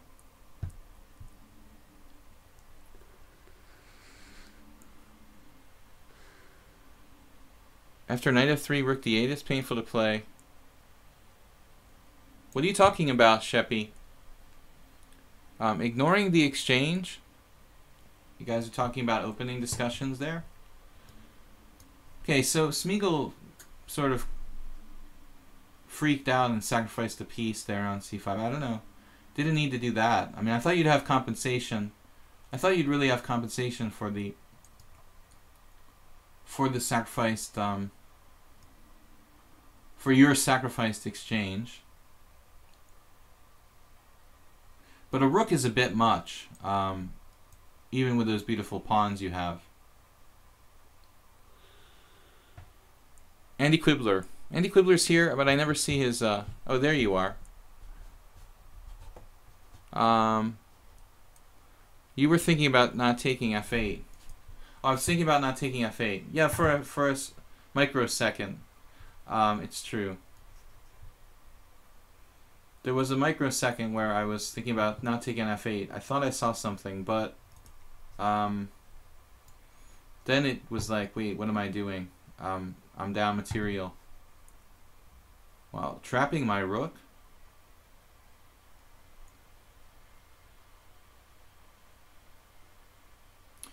Hallucinating. Wow. Rook takes e6. The problem with me is that a lot of times I'm spending a lot of time thinking about positions strategically, and I just stopped calculating altogether, and it's very bad. Like right here, you know, it took me forever to find rook takes e6. So thinking too much strategically, not enough tactically. Shrayan, Azim Lisotari, try to pronounce that. Alexander Zavivalkin and Rose Junkie. That will definitely have time for these 4 games. Not promising if I can get in another one. Aronian. Yeah, I have this habit of pronouncing things correctly, then reverting back to the old pronunciation, just because it's like easier to say. But thanks for correcting me. So c4 is c5. Knight to c3. And Shrayan normally playing d4 against me these days. So since he joined the stream and started playing a week or so ago, I think we've had 2 or 3 games where most of them were Catalan type of setups or Bogo Indian.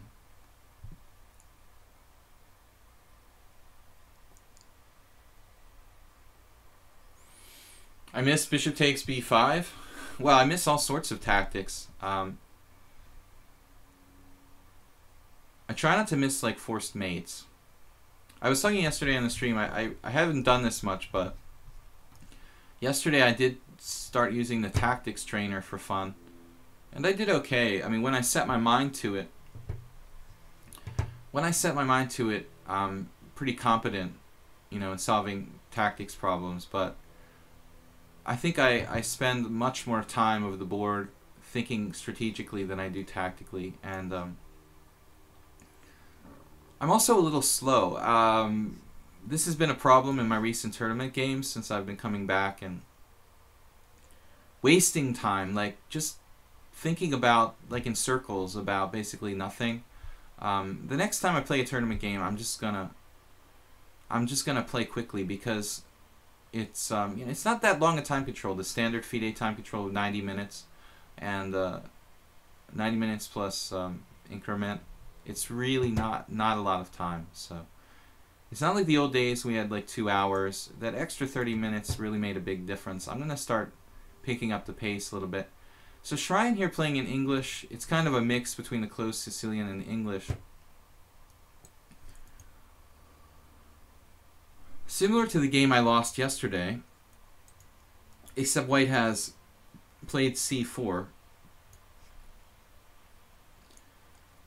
I also think that black should, you know, play knight f6 without e6 and knight e7, and these lines also a very good setup for black.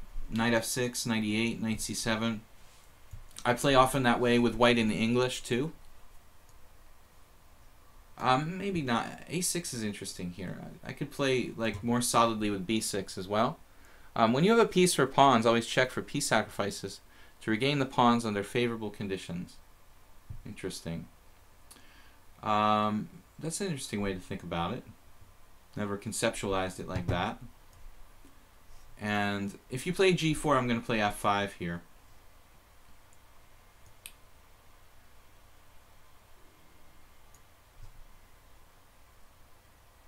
But yeah, these positions are so tough and closed. Botvinnik pawn structure for white, basically. I like playing this kind of position if I have a lot of time, but I don't really like playing these really super closed positions in blitz. I have to admit. I like it when I have tons of time to analyze all the strategic possibilities, but I don't really feel comfortable playing these 16 pawns on the board kind of positions when it's, you know, a blitz game.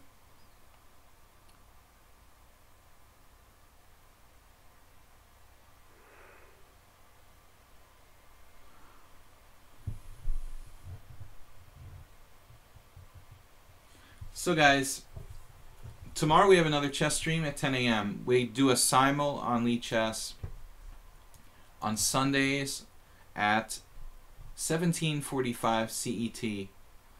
And I know there's a lot of confusion about the time changes around the world, but here in CET we haven't changed time yet. So I'm going to keep the simul at the same time. I have a schedule I have to maintain.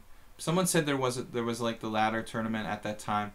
That is unfortunate, and it's the only time I can really do the simul on Sundays. So here now, knight to d4, stopping d4, I guess. And basically my philosophy is the Dvoretsky system. So if you see a capture on f5 with the g pawn, you take back with the e pawn. If you see a capture on f5 with the e pawn, you take back with the g pawn. You take back opposite however white captures on f5. That's kind of the general rule of thumb as the best way to handle these structures in the English closed Sicilian type of positions. I've been kind of pushed back from my usual position. I have a hard time seeing my other screen where the need some glasses too. But I I have a hard time seeing the other screen. I had to move the webcam because of sun issues, creating psychedelic images on the webcam. Oh, knight b1. I didn't realize you moved. I was like, wait a minute. Knight b1. What? Shrine, you just did that.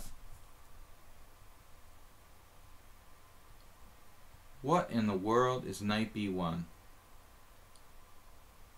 What can he be thinking about there?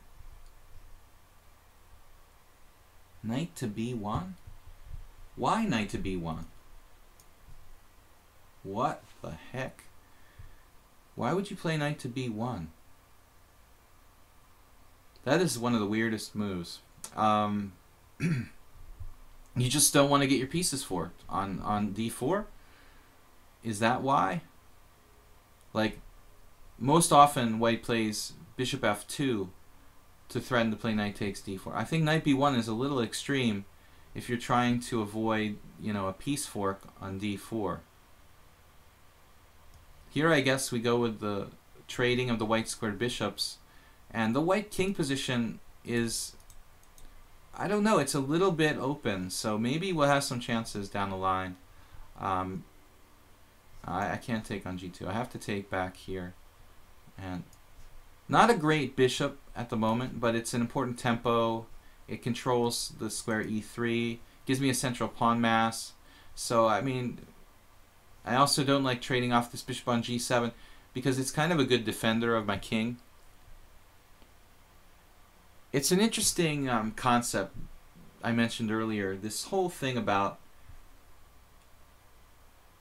preserving sometimes bad bishops that are good defensive pieces. I tried to teach one of my students yesterday this kind of idea, but I realized it's hard for people to kind of grasp it. You may intentionally want to keep a piece, you know, that's theoretically a bad bishop on the board because, well, I mean, you need it defensively to secure a lot of points in the position. So here's Shrine. It's looking like his king's a little open. The f4 pawn is a target. If pawn takes pawn, he has queen takes. I'm better, but I don't know if I want to give him. I don't know if I want to give him this sort of semi-useful sort of outpost, I would call it, for his queen on g4. There are more natural ways for black to play here, I suppose. Knight g6 doesn't look bad. With the main idea, I guess, is for me to play like e4, e5 and just take over in the center. We've got the central preponderance of pawns, and that's what we should be doing. But he's got knight coming back in the game. He might be back in time to kind of like shore up the white squares, e4 and f3. Nice thing about this time control, guys, when it's 10 minutes, I can kind of go into some detail about the strategic aspects of the position.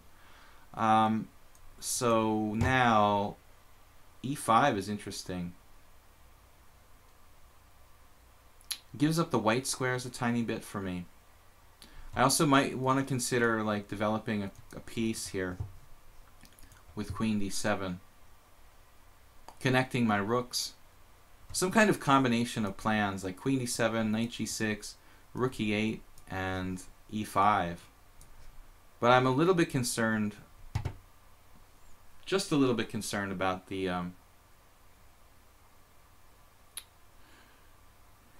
white squares, like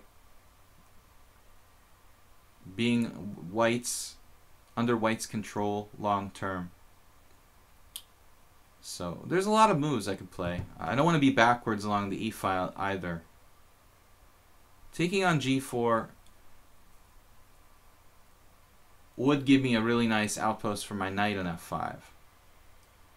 But he has some corresponding outpost on e4. It's not that simple.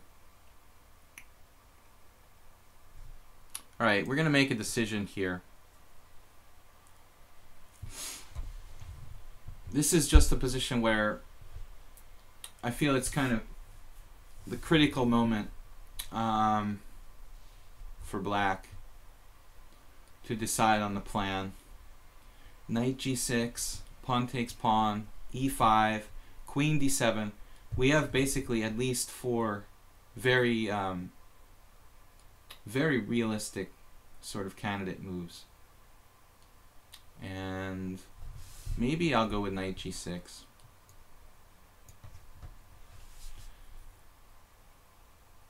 It's kind of just calculating that this knight on g6 is going to be very useful in almost all positions, I think.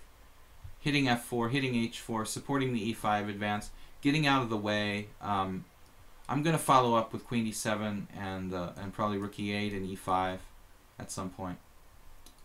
So a little more reinforcement, giving myself some checks on b7, c6, surveillance of the a4 pawn. But I think that white is hanging on here. I feel like I should be clearly better after this knight b1 debacle, but not so easy. Mothlight, I like watching your thought process. I wish my thought process was a little more cohesive. At the moment, I'm very indecisive. I just could have gone for pawn takes pawn and knight f5 and just gone for the g file and let him have the e4 square for his knight. I mean, structurally, that was probably the best plan for me. It sort of helps his queen to develop. So this is a little bit more flexible. We take on f5 with a rook, if he captures, obviously.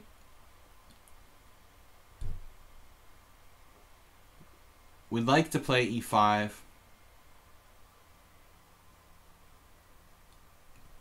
Yeah, I don't think he should do that. I mean, I think it's better to play knight d2 there. But we will see. I mean, now he may have issues like just concretely defending f4. I think this was, I mean, a major loss of kind of gain of time for me. I mean, getting my rook to an active square on the 5th rank, and Shryan should just play knight d2 and try to complete his development there. So, I mean, as you can see, we can just triple on the f file. We can hit the f pawn like a million times with all kinds of things. So, not just about the structure, but more about the time element here.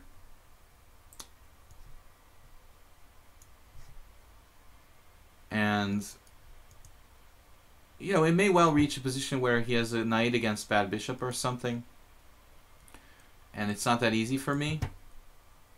But one thing to keep in mind is that this knight on e4 isn't a guaranteed long-term outpost, because I can play d5 at any point down the line. So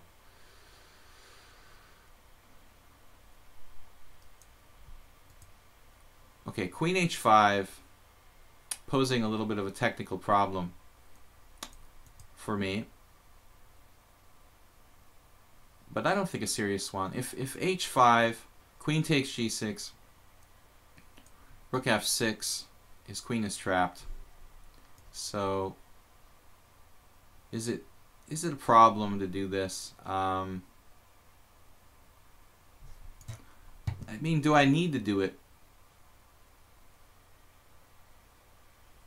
We could also just simply play something like king h8. All right, let's go for it. I think queen f7 is an idea.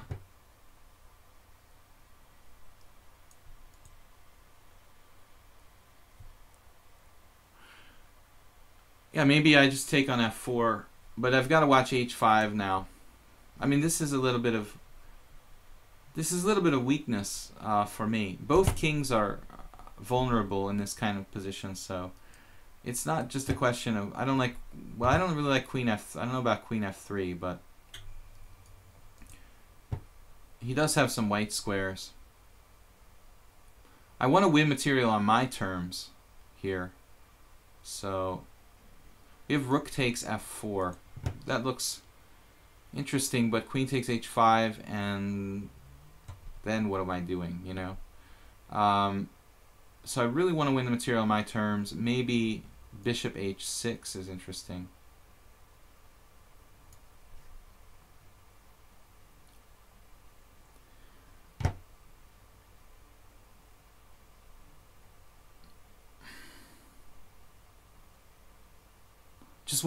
I wasn't really wholly convinced about, you know, taking on f4 being that clear. This pawn doesn't seem to be a major issue. We can play e5 at some point if we have to. But I don't know, maybe now he has a move that I underestimated. Actually, I have queen g7, come to think of it. This is possibly a very timely resource for me. Queen g7. Am I getting myself in trouble? I mean, I doubt it. Yes, my queen and king are lined up, but I should be faster than white here.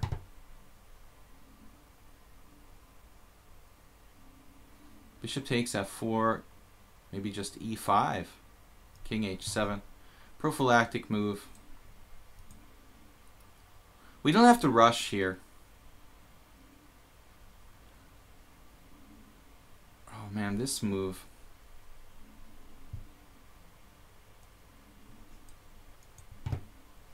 I guess we're going to have to play e5 now. Absolutely no other option. Cheyenne, quite tricky. So more or less,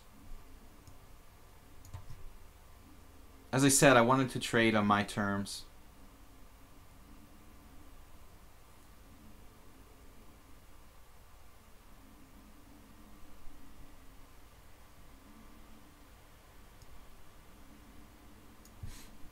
Now we can play a lot of different things.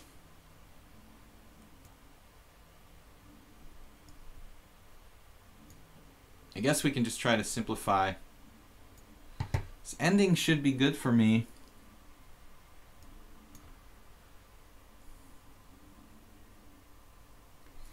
Queen b7 check may be better there. Maybe not a big difference. So I'm banking on e4 here a lot.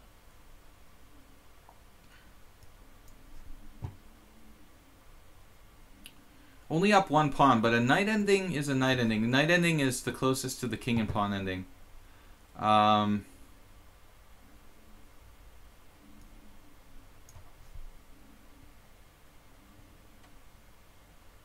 So knight c5, knight takes e6 check. Yeah, this looks pretty scary for white, I would think. Knight takes d6 check, king e6. I get two connected passed pawns. I would think that would be good for me. He takes here. These two pawns should be more important than any other factor. Although he might have a passer on the c file. In time pressure again, guys. We've got time for 2 more games, maybe 3, depending on how fast they go. Alexander and Rose Junkie. There's a large rat under the table.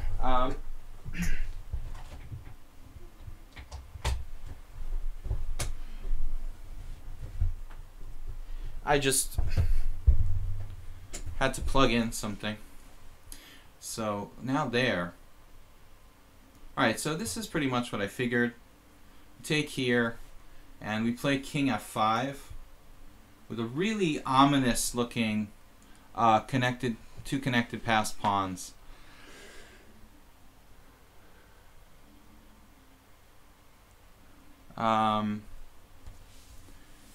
Feels like should be winning for me. Although Shrine has equal material. Had equal material. He is losing another pawn now. If I take on b2, he plays c5. Yeah, let's see. Take b2, c5, take a4. So it's better for me to not do that. If I take on b2, c5 looked a little dangerous. Position is strangely awkward for white.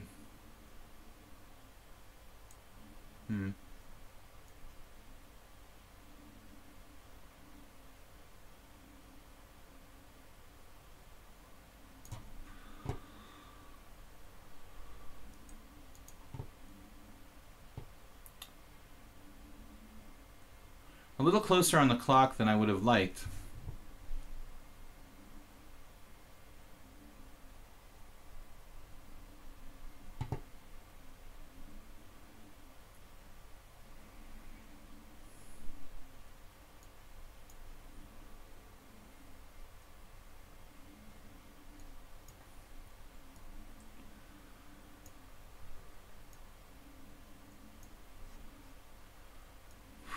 That was kind of scary. I don't know what would have happened if Shrine had not put his king on e3. I'm not sure if I'm winning or not. Azimli Soitari, Alexander Vivalkin, and Rose Junkie, you guys are going to finish up the stream today. So Azimli Soitari, waiting quite a while for this game. Good luck.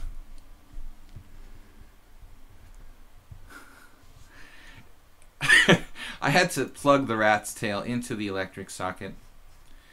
It was a very humane way to finish him off.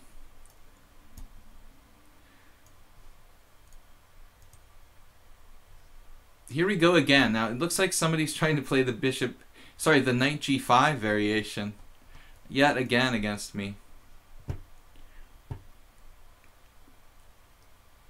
I'm not going to be fancy and play knight g5 d5 again. I learned my lesson, boys and girls. Learned our lesson about that.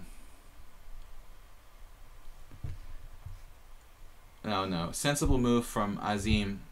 He plays sensibly. The best setup seems to be c3. That's all the rage. Although what he's doing is a tempo up kind of bishop c5 line of the English, basically. Totally playable.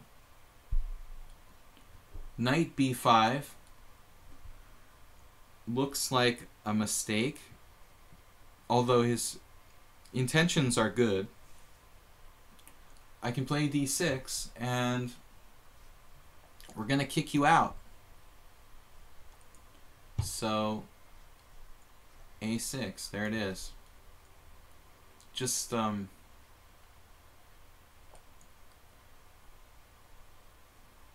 kind of typical idea for white sometimes in the Grand Prix attack and stuff like that, but not justifiable here. Black just didn't have a big enough weakness. I mean, it's too early to try to jump in there to d6.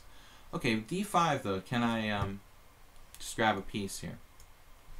I'm not just grabbing a piece. You get a piece back. Uh-oh. All right. What's up? 1, 2, 3, 4, 5, 6, 7, 8. Did I lose a pawn or something? 1, 2, 3. Did I just lose a pawn, guys? Did I do that? Wow. No, I'm up a piece. I'm going to give it back. And then we're going to get a pawn. And we're going to be equal, right? Wasn't the best way to play this. Okay. Need to pay closer attention, guys. What did I do there? I just took on b5. Well, I guess I wasn't winning material by force in any position here.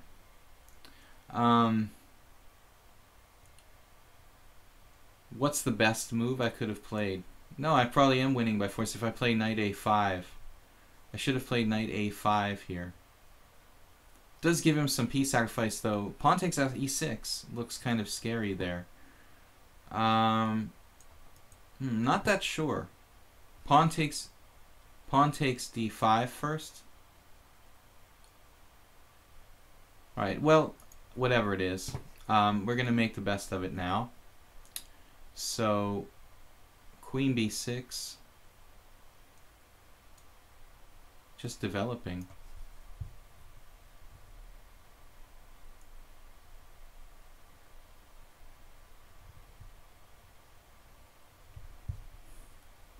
I think Azim is one of those like players who just loves to play Zwischenzugs, like on principle, you know.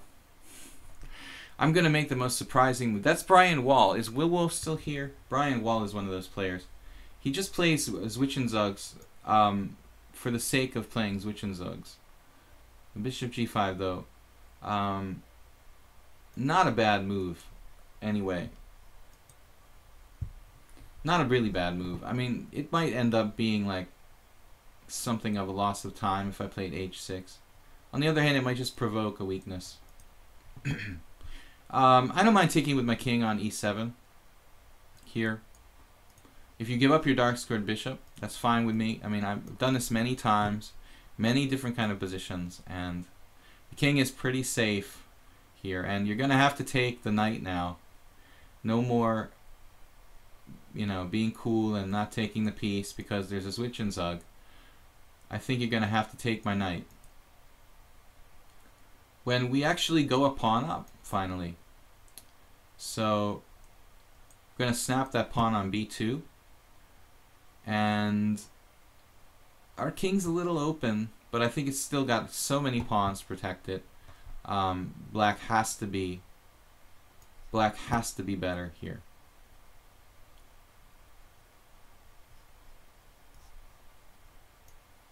Not going to play bishop f6, give him like ability to play e5 and sack a pawn or something like that. Better to put the bishop on its natural square on g7. And so we conclude our last adventure in the bishop c4 setup against the hyper-accelerated dragon. Another what should have been good position gone bad, but there is a theme here that I tend to take things a little too lightly. Alright, I don't buy this. We are gonna play h6. We're not afraid of f7. Not in this position. We were in the last game when white played this line, we were in trouble on f7. This is not working. So notice I'm not going to rush with d5 and give him some kind of desperate piece sacrifice that might keep him in the game. We're just going to play calmly, like bring the rook out, put the king back on g8, you know, go home and convert this winning position. But it wasn't clean. It wasn't a perfectly played game.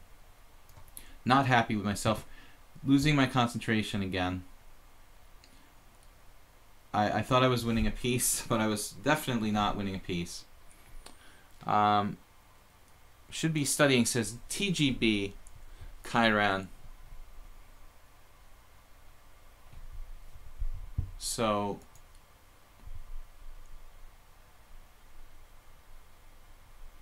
see you later. Thanks for joining the stream, guys. Got about 20 minutes left. Enough time for the remaining challengers. These guys have been waiting. Alexander and Rose. Rose Junkie, always a tough game from you. Lately it's been symmetrical English hedgehog type positions. So anyway, guys, check out the candidates on whatever chess site you like to watch it. Anand Svidler, Topalov Giri, Aronian Nakamura, and Caruana Karyakin. Went to the World Chess site today. I couldn't even find the pairings on the site. It's so poorly organized. It's just unbelievable, you know. Just couldn't even find the pairings. Had to go to, like, manually look up, like, FIDE candidates pairings in Google in order to find it. I mean, that's so sad. You know, they're crying that the other sites are hijacking their tournament with coverage and what. Why don't you just design a decent, like, chess website in the first place. Really, really horrible what I've seen from World Chess so far. D5.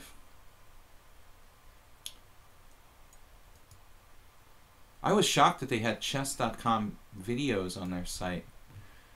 I guess because chess.com decided not to do live commentary, they're sort of rewarding them by not suing them and letting them put up some videos on the World Chess site. I don't know. But I'm just interested in seeing the game score so I can follow the game for myself. King to G8.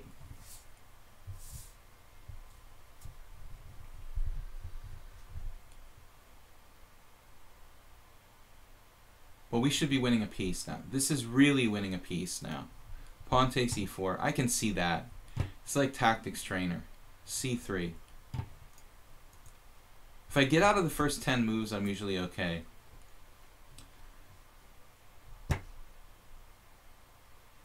Guys, if you're interested in chess training, any other chess projects or chess teams that might be looking for a player, send me an email. It's videochesstrainer@gmail.com. Also, check out my YouTube channel, Video Chess Training. On YouTube, we had a new video up yesterday. Discussion of a line in the hyper-accelerated dragon. One of our own viewers here, Shaw, played an interesting game with me, inspired me to actually do what is my second video, basically, on one individual line of the hyper-accelerated dragon. So you can check that out. And we'll be trying to put up a new video either today or tomorrow on YouTube as well. Focusing on quality rather than quantity. Yeah, this game was not the best played by both sides. So Alexander, we haven't played before. Good luck, sir. And we go with the default knight f3 against the unknown opponent. My safety blanket. Usually the Slav, very popular. Queen's Gambit declined. One or the other in most cases. We get some Queen's Gambit acceptance. Now Alexander plays bishop g4. This is a highly unusual move. I'm not sure I even know what the best move is for white in this position. Martial defense is like d4, d5, c4, knight f6. Though there's a lot of openings attributed to Marshall. This looks like something he would have done. Chigorin, kind of a Chigorin without the knight on c6. Looks like something Chigorin might have done. He did similar things, like he played d4, d5, bishop g4 very early in some games. So queen b3 or knight e5. I mean, this looks like the real question for white here. I'm not going to waste too much more time. All right, we're going to just play it like it's a Trompowsky, basically. Like I was black in a Trompowsky. And the early queen b3. Usually the weakness on b7 is what you want to focus on.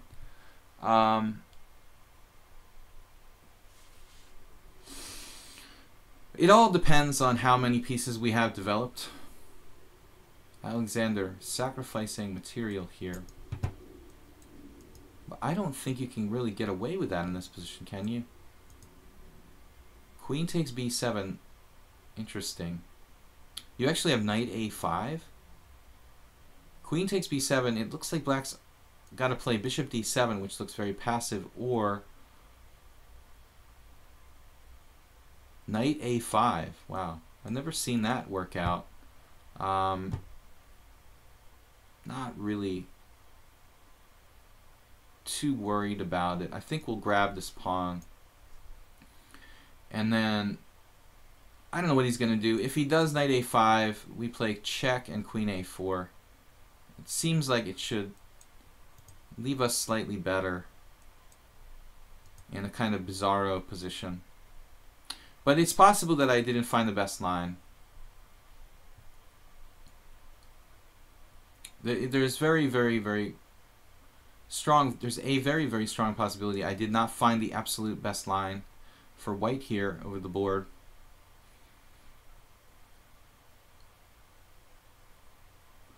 He doesn't have a lot of options, actually. Bishop d7. Or knight a5. I mean, that looks like the only two I can think of.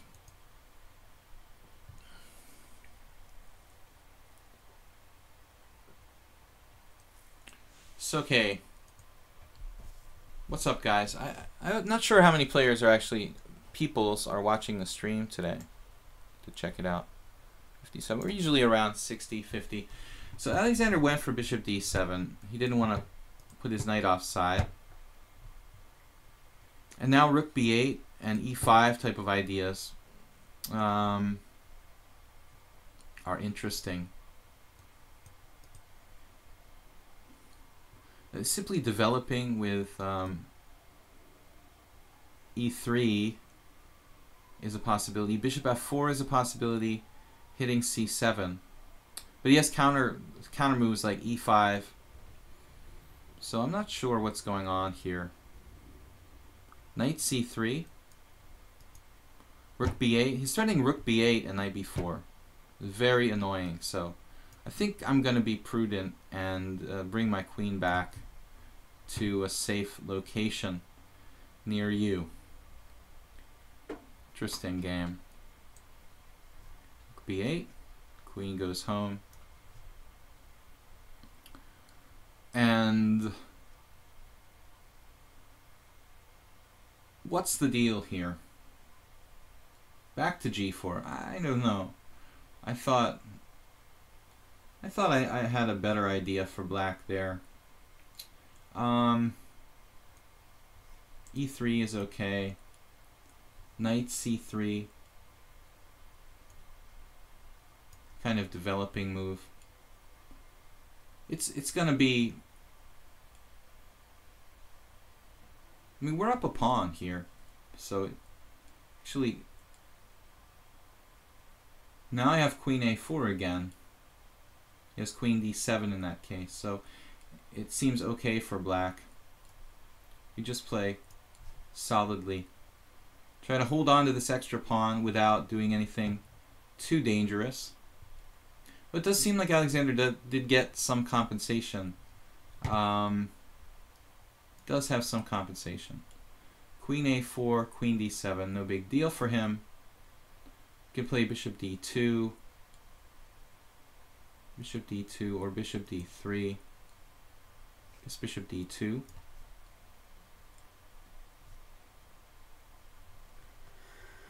Queen takes b7, bishop takes f3. Not in this position, not in this game. That does happen in some positions. Not when c6 is hanging with check.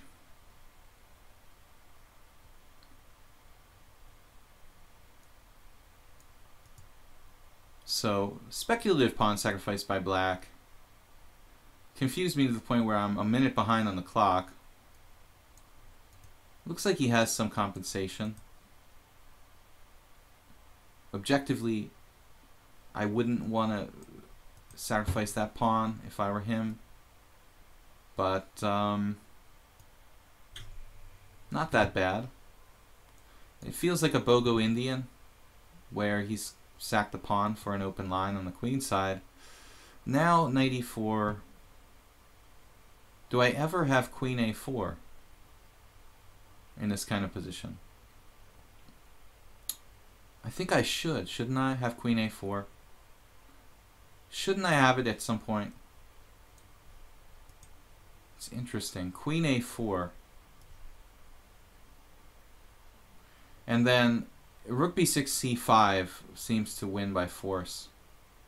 So it leaves him in a kind of awkward position.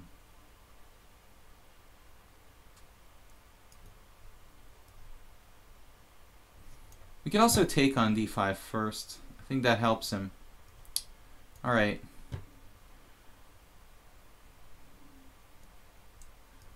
My structure is inherently very solid. This piece is a big problem, and we have yet to develop the bishop, so if I can get it out on b5, it could be a very, very dangerous skewer for black. And I'm really pretty close to developing fully if I just move my bishop and castle, I'm all set. So we wasted a bit of time here.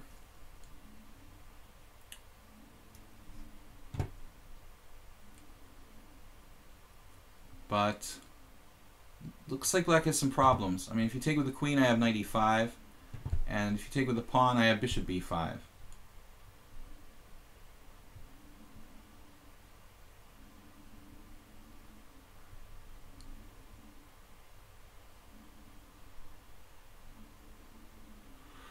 But actually, I'm not sure what you were talking about game per frame. I thought you were talking about this game. Bishop takes f3 now.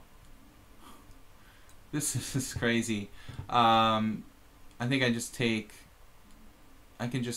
on c6. Take on c6. Where is he going? Like queen d5?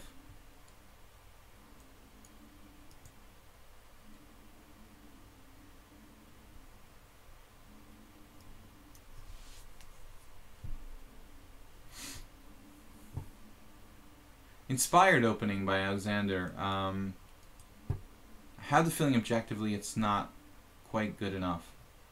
But almost there. It almost works.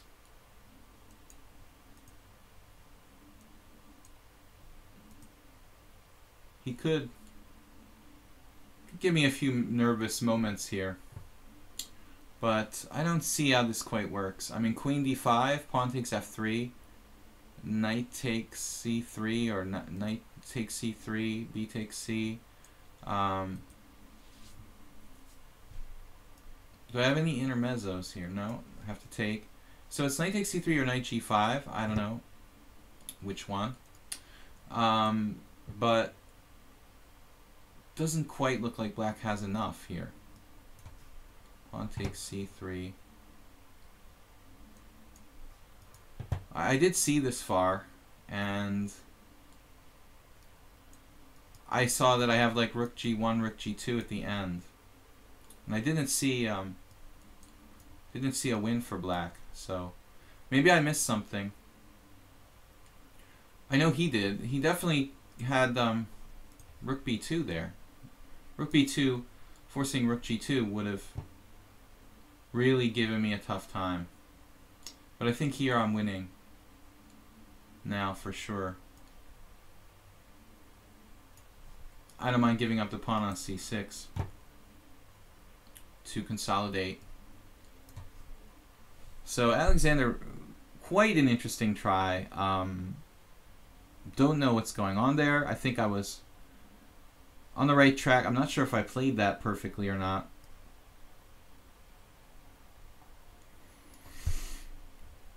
Safest place for my king at the moment is e2. I think we've got a free roll on the king side.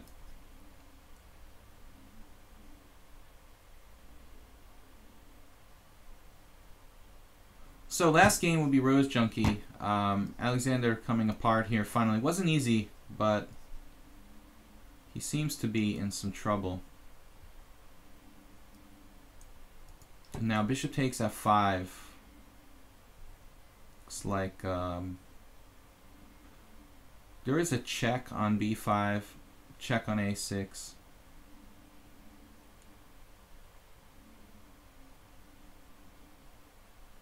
Don't think it matters.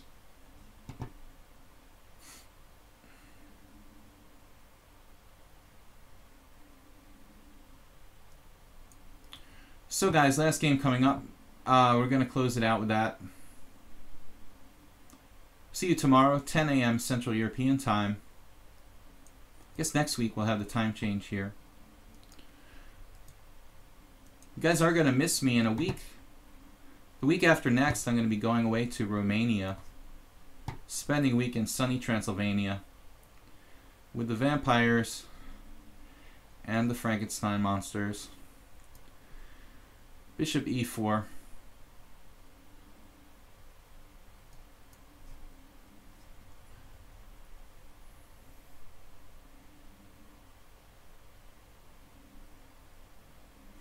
Gonna visit Dracula. Everybody loves to make the jokes, you know, the Western jokes about Transylvania. Beautiful country, though. If I ever leave Hungary, I might move to Romania. Or back to my home country, the United States. If Donald Trump is not president, I would consider going back. But, alright guys, we got to be careful here, all jokes aside. The guy is trying to checkmate me, piece down or not. Let's try to get ourselves organized. I tend to let up when I'm winning, and it's a big problem. Not this time. Alright guys, good game Alexander, thanks for joining the stream. Could you put up the chat on stream for mobile users? Oh, chat resets when we close Twitch for a second. How can I reset the chat, game per frame?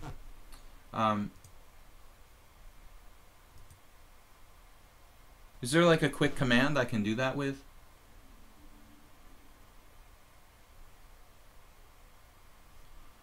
Knight f3, and we've had a kind of theoretical discussion. Ancient row, I know. We like to visit Romania.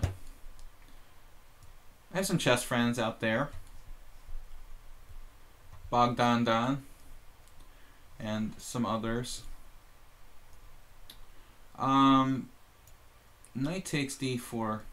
We're going to play an accelerated dragon if we can. What is good about Romania? Everything. The food, the beautiful country, the women.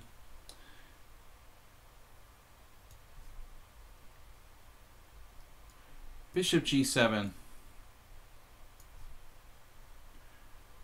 When you're on the Twitch app and close it, open it back up, we no longer have the chat saved, see new messages. But I'm not sure how I can correct the game per frame. I'm very simple. Can you just tell me like a quick instruction when I can control W? Could copy Twitch chat onto the stream we're seeing. I'll investigate it. Like, we're about to finish the stream, dude, so I'll investigate it when we're down and try to figure out how to do that, because right now I'm in the middle of a game, and it's going to be the last one for today. So would also allow people to watch in full screen while following the chat. Okay? Take it under consideration. G-Suit said, quick command, control W. G-Suits, what is good? What is control W doing? Let me know.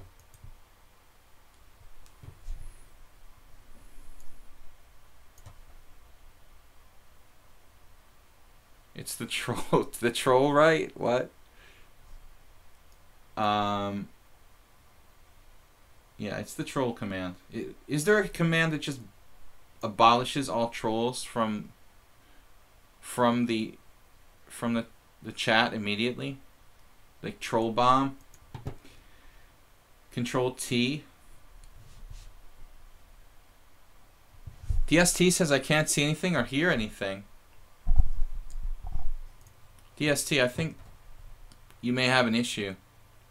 You have to do that when setting up, not now.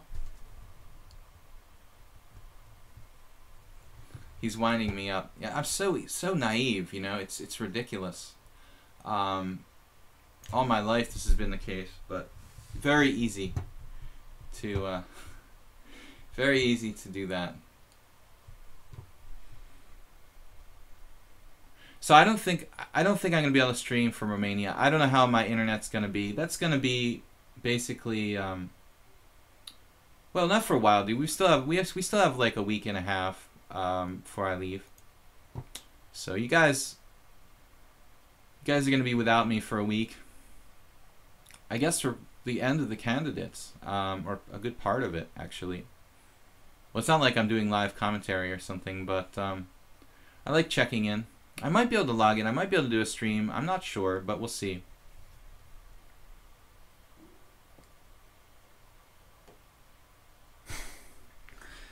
Yeah, I've had some gullibility issues in the past. I mean, I'm not like that bad, but a little bit on the naive side at times. King G1. It's hard to get the feel for people on the internet for me, you know, when they're like pulling my leg. It's different when it's a real person face to face. Right, I like this ending. I mean, it's not very much. This is like an Oligas favorite. But black has a pretty good version, and I do play this for a win in general. Let's get the guy there on c5. It's got to be the right square for the knight.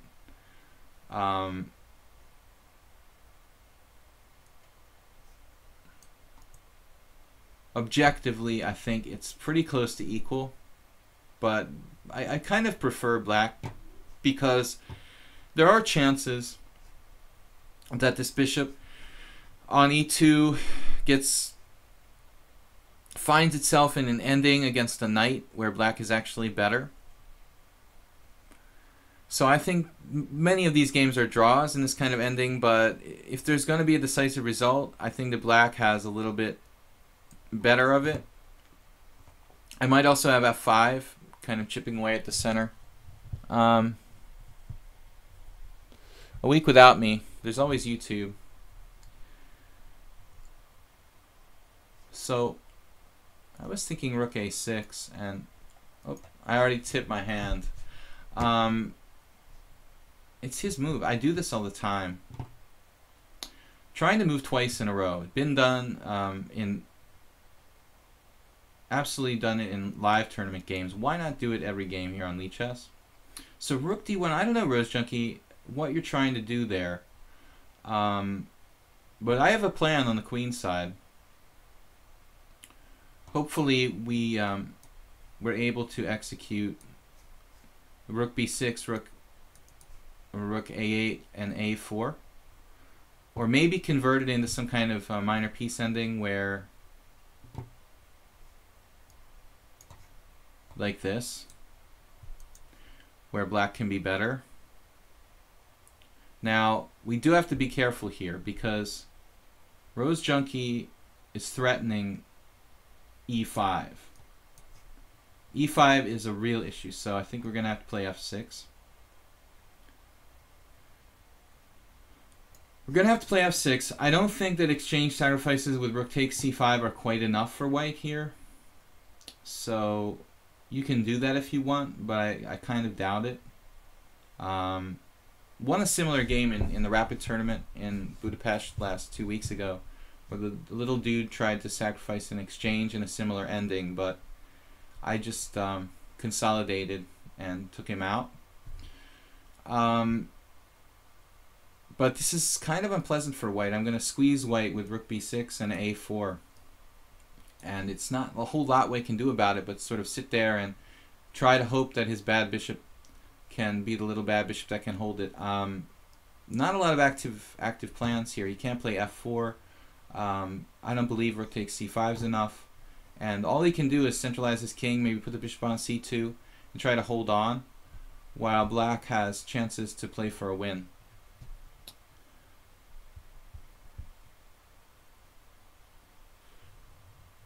Yeah, so this is kind of a classic ending. I won a lot of these. I won a lot of these positions in the past. A4 is a huge threat now. He did stop it.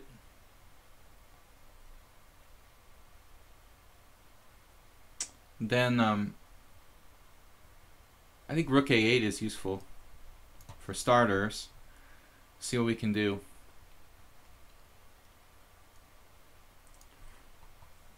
I mean, we could do rook b4.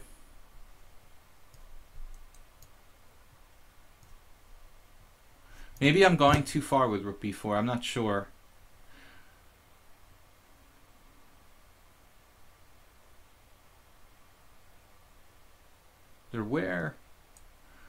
There's also my king. I might want to get my king closer to the center here. I can also try to play like g5 and get better control of the dark squares. I don't think it really changes the position too much. He also has to be careful about his rook on d5. It doesn't get like trapped or something. Feels like I should have something. Rook b4 though. Rook b4, king d2, rook a6, king c3, rook b6, bishop d1. Yeah, I think we're gonna go for it, guys. I mean, we're here to play chess, right? So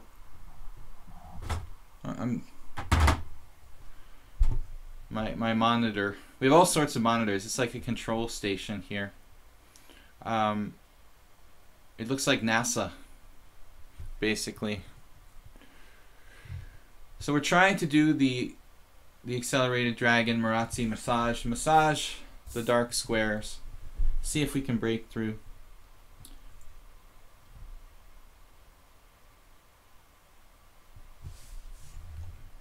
Multiple rooks. B6 is a key entry point. Yeah, I didn't invent this. This is an established plan. I'm threatening a4, and that's serious. Serious positional threat of a4. Now I don't know if I should execute it right away or hold off. Finish my development. Now that the bishop's back, though, we do have b5 as well. I mean, b5 is a pretty good move for me on a strategic level. a4, king d2, pawn takes pawn, pawn takes pawn. The problem is that my rook gets like trapped on b4.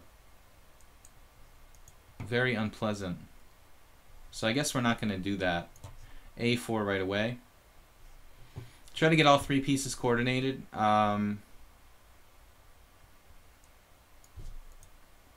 He does have that king there, which is pretty annoying. It could end up being some kind of situation where it's like mutual.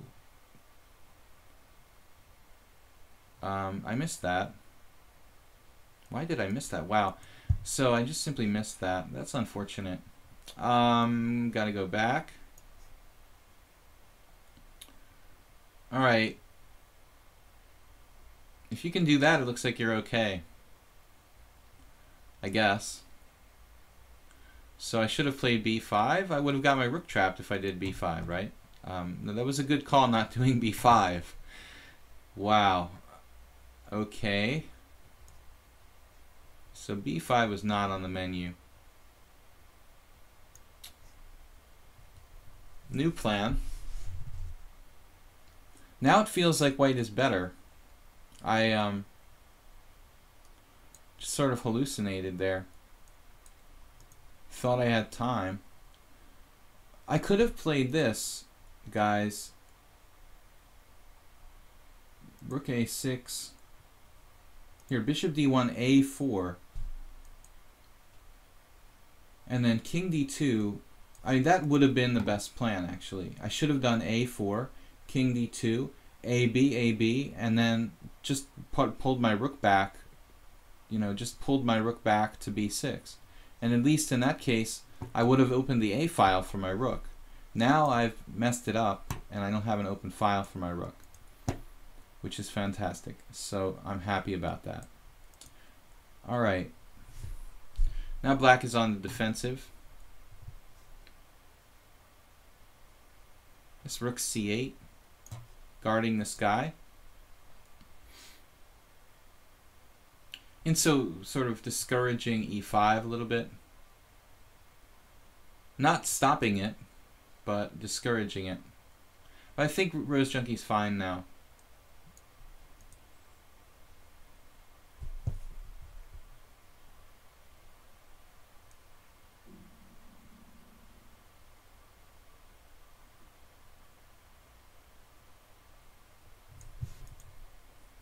Yeah, I mean, I just lose in one move if I forget and play b5 there. But it was definitely the right plan. b4 from Rose Junkie looks like it's probably a mistake. Although I'm not that sure. It sort of weakens the dark squares. Yeah, it's definitely an error. I'm not sure how serious it is. But I wouldn't want to have to put my pawns on...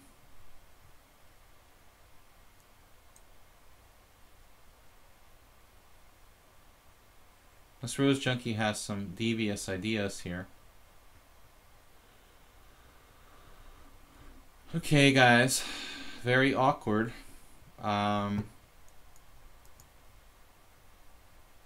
So this is the plan. You're gonna basically trap my rook on b6. I have to say that's never happened to me in my life.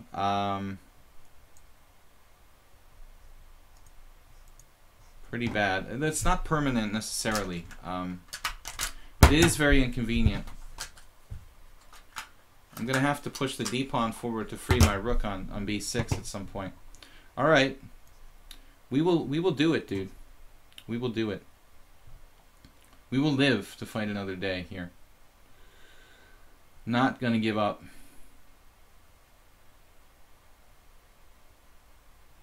Whatever we have to do, we'll do. Not good. Not good execution by me. This would not have happened if I had played a4. Oh man. Rose Junkie sees everything. Just sees everything, man. It's ridiculous. What's up here? What happens here?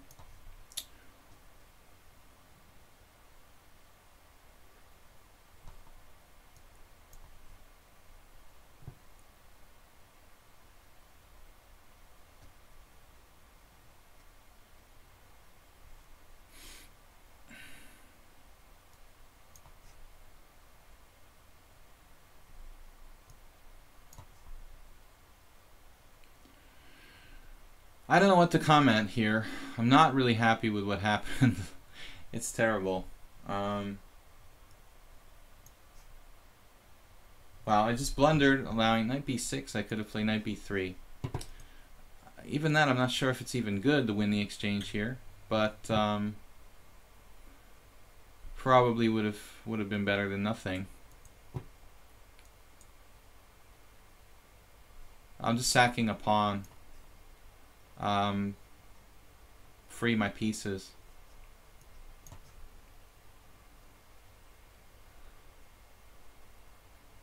Rook a8. Check.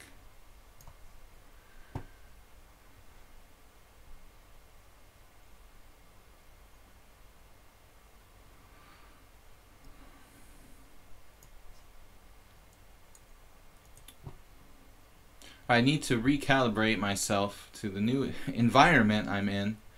I don't know what's going on, guys. d4? Not realistic. So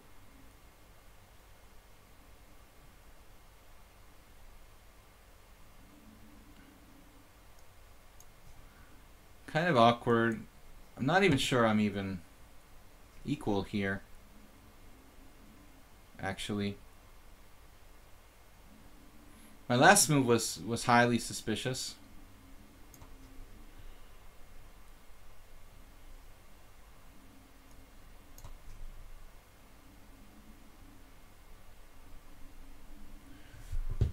Rose Junkie, you are a tough customer. F5? What am I doing?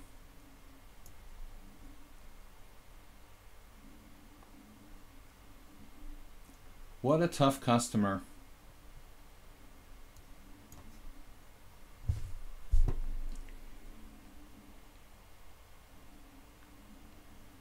Okay. Really should be able to hold this.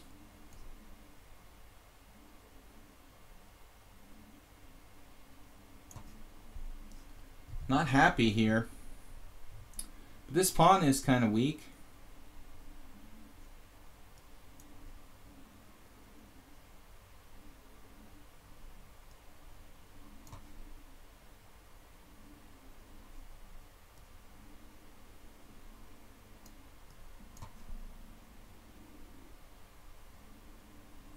Rose Junkie, I think you had a better move there. I guess everything's good though. What a disaster.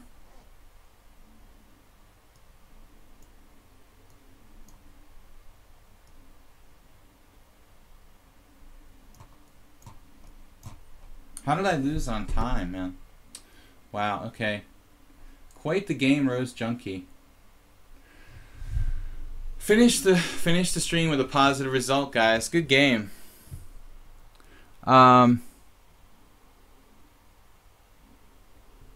No, Rose Junkie played very tough, and every game I play against them has been tough.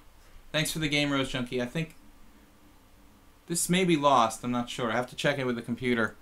Anyway, guys, thanks for the stream. Good game, and a well-deserved victory for Rose Junkie.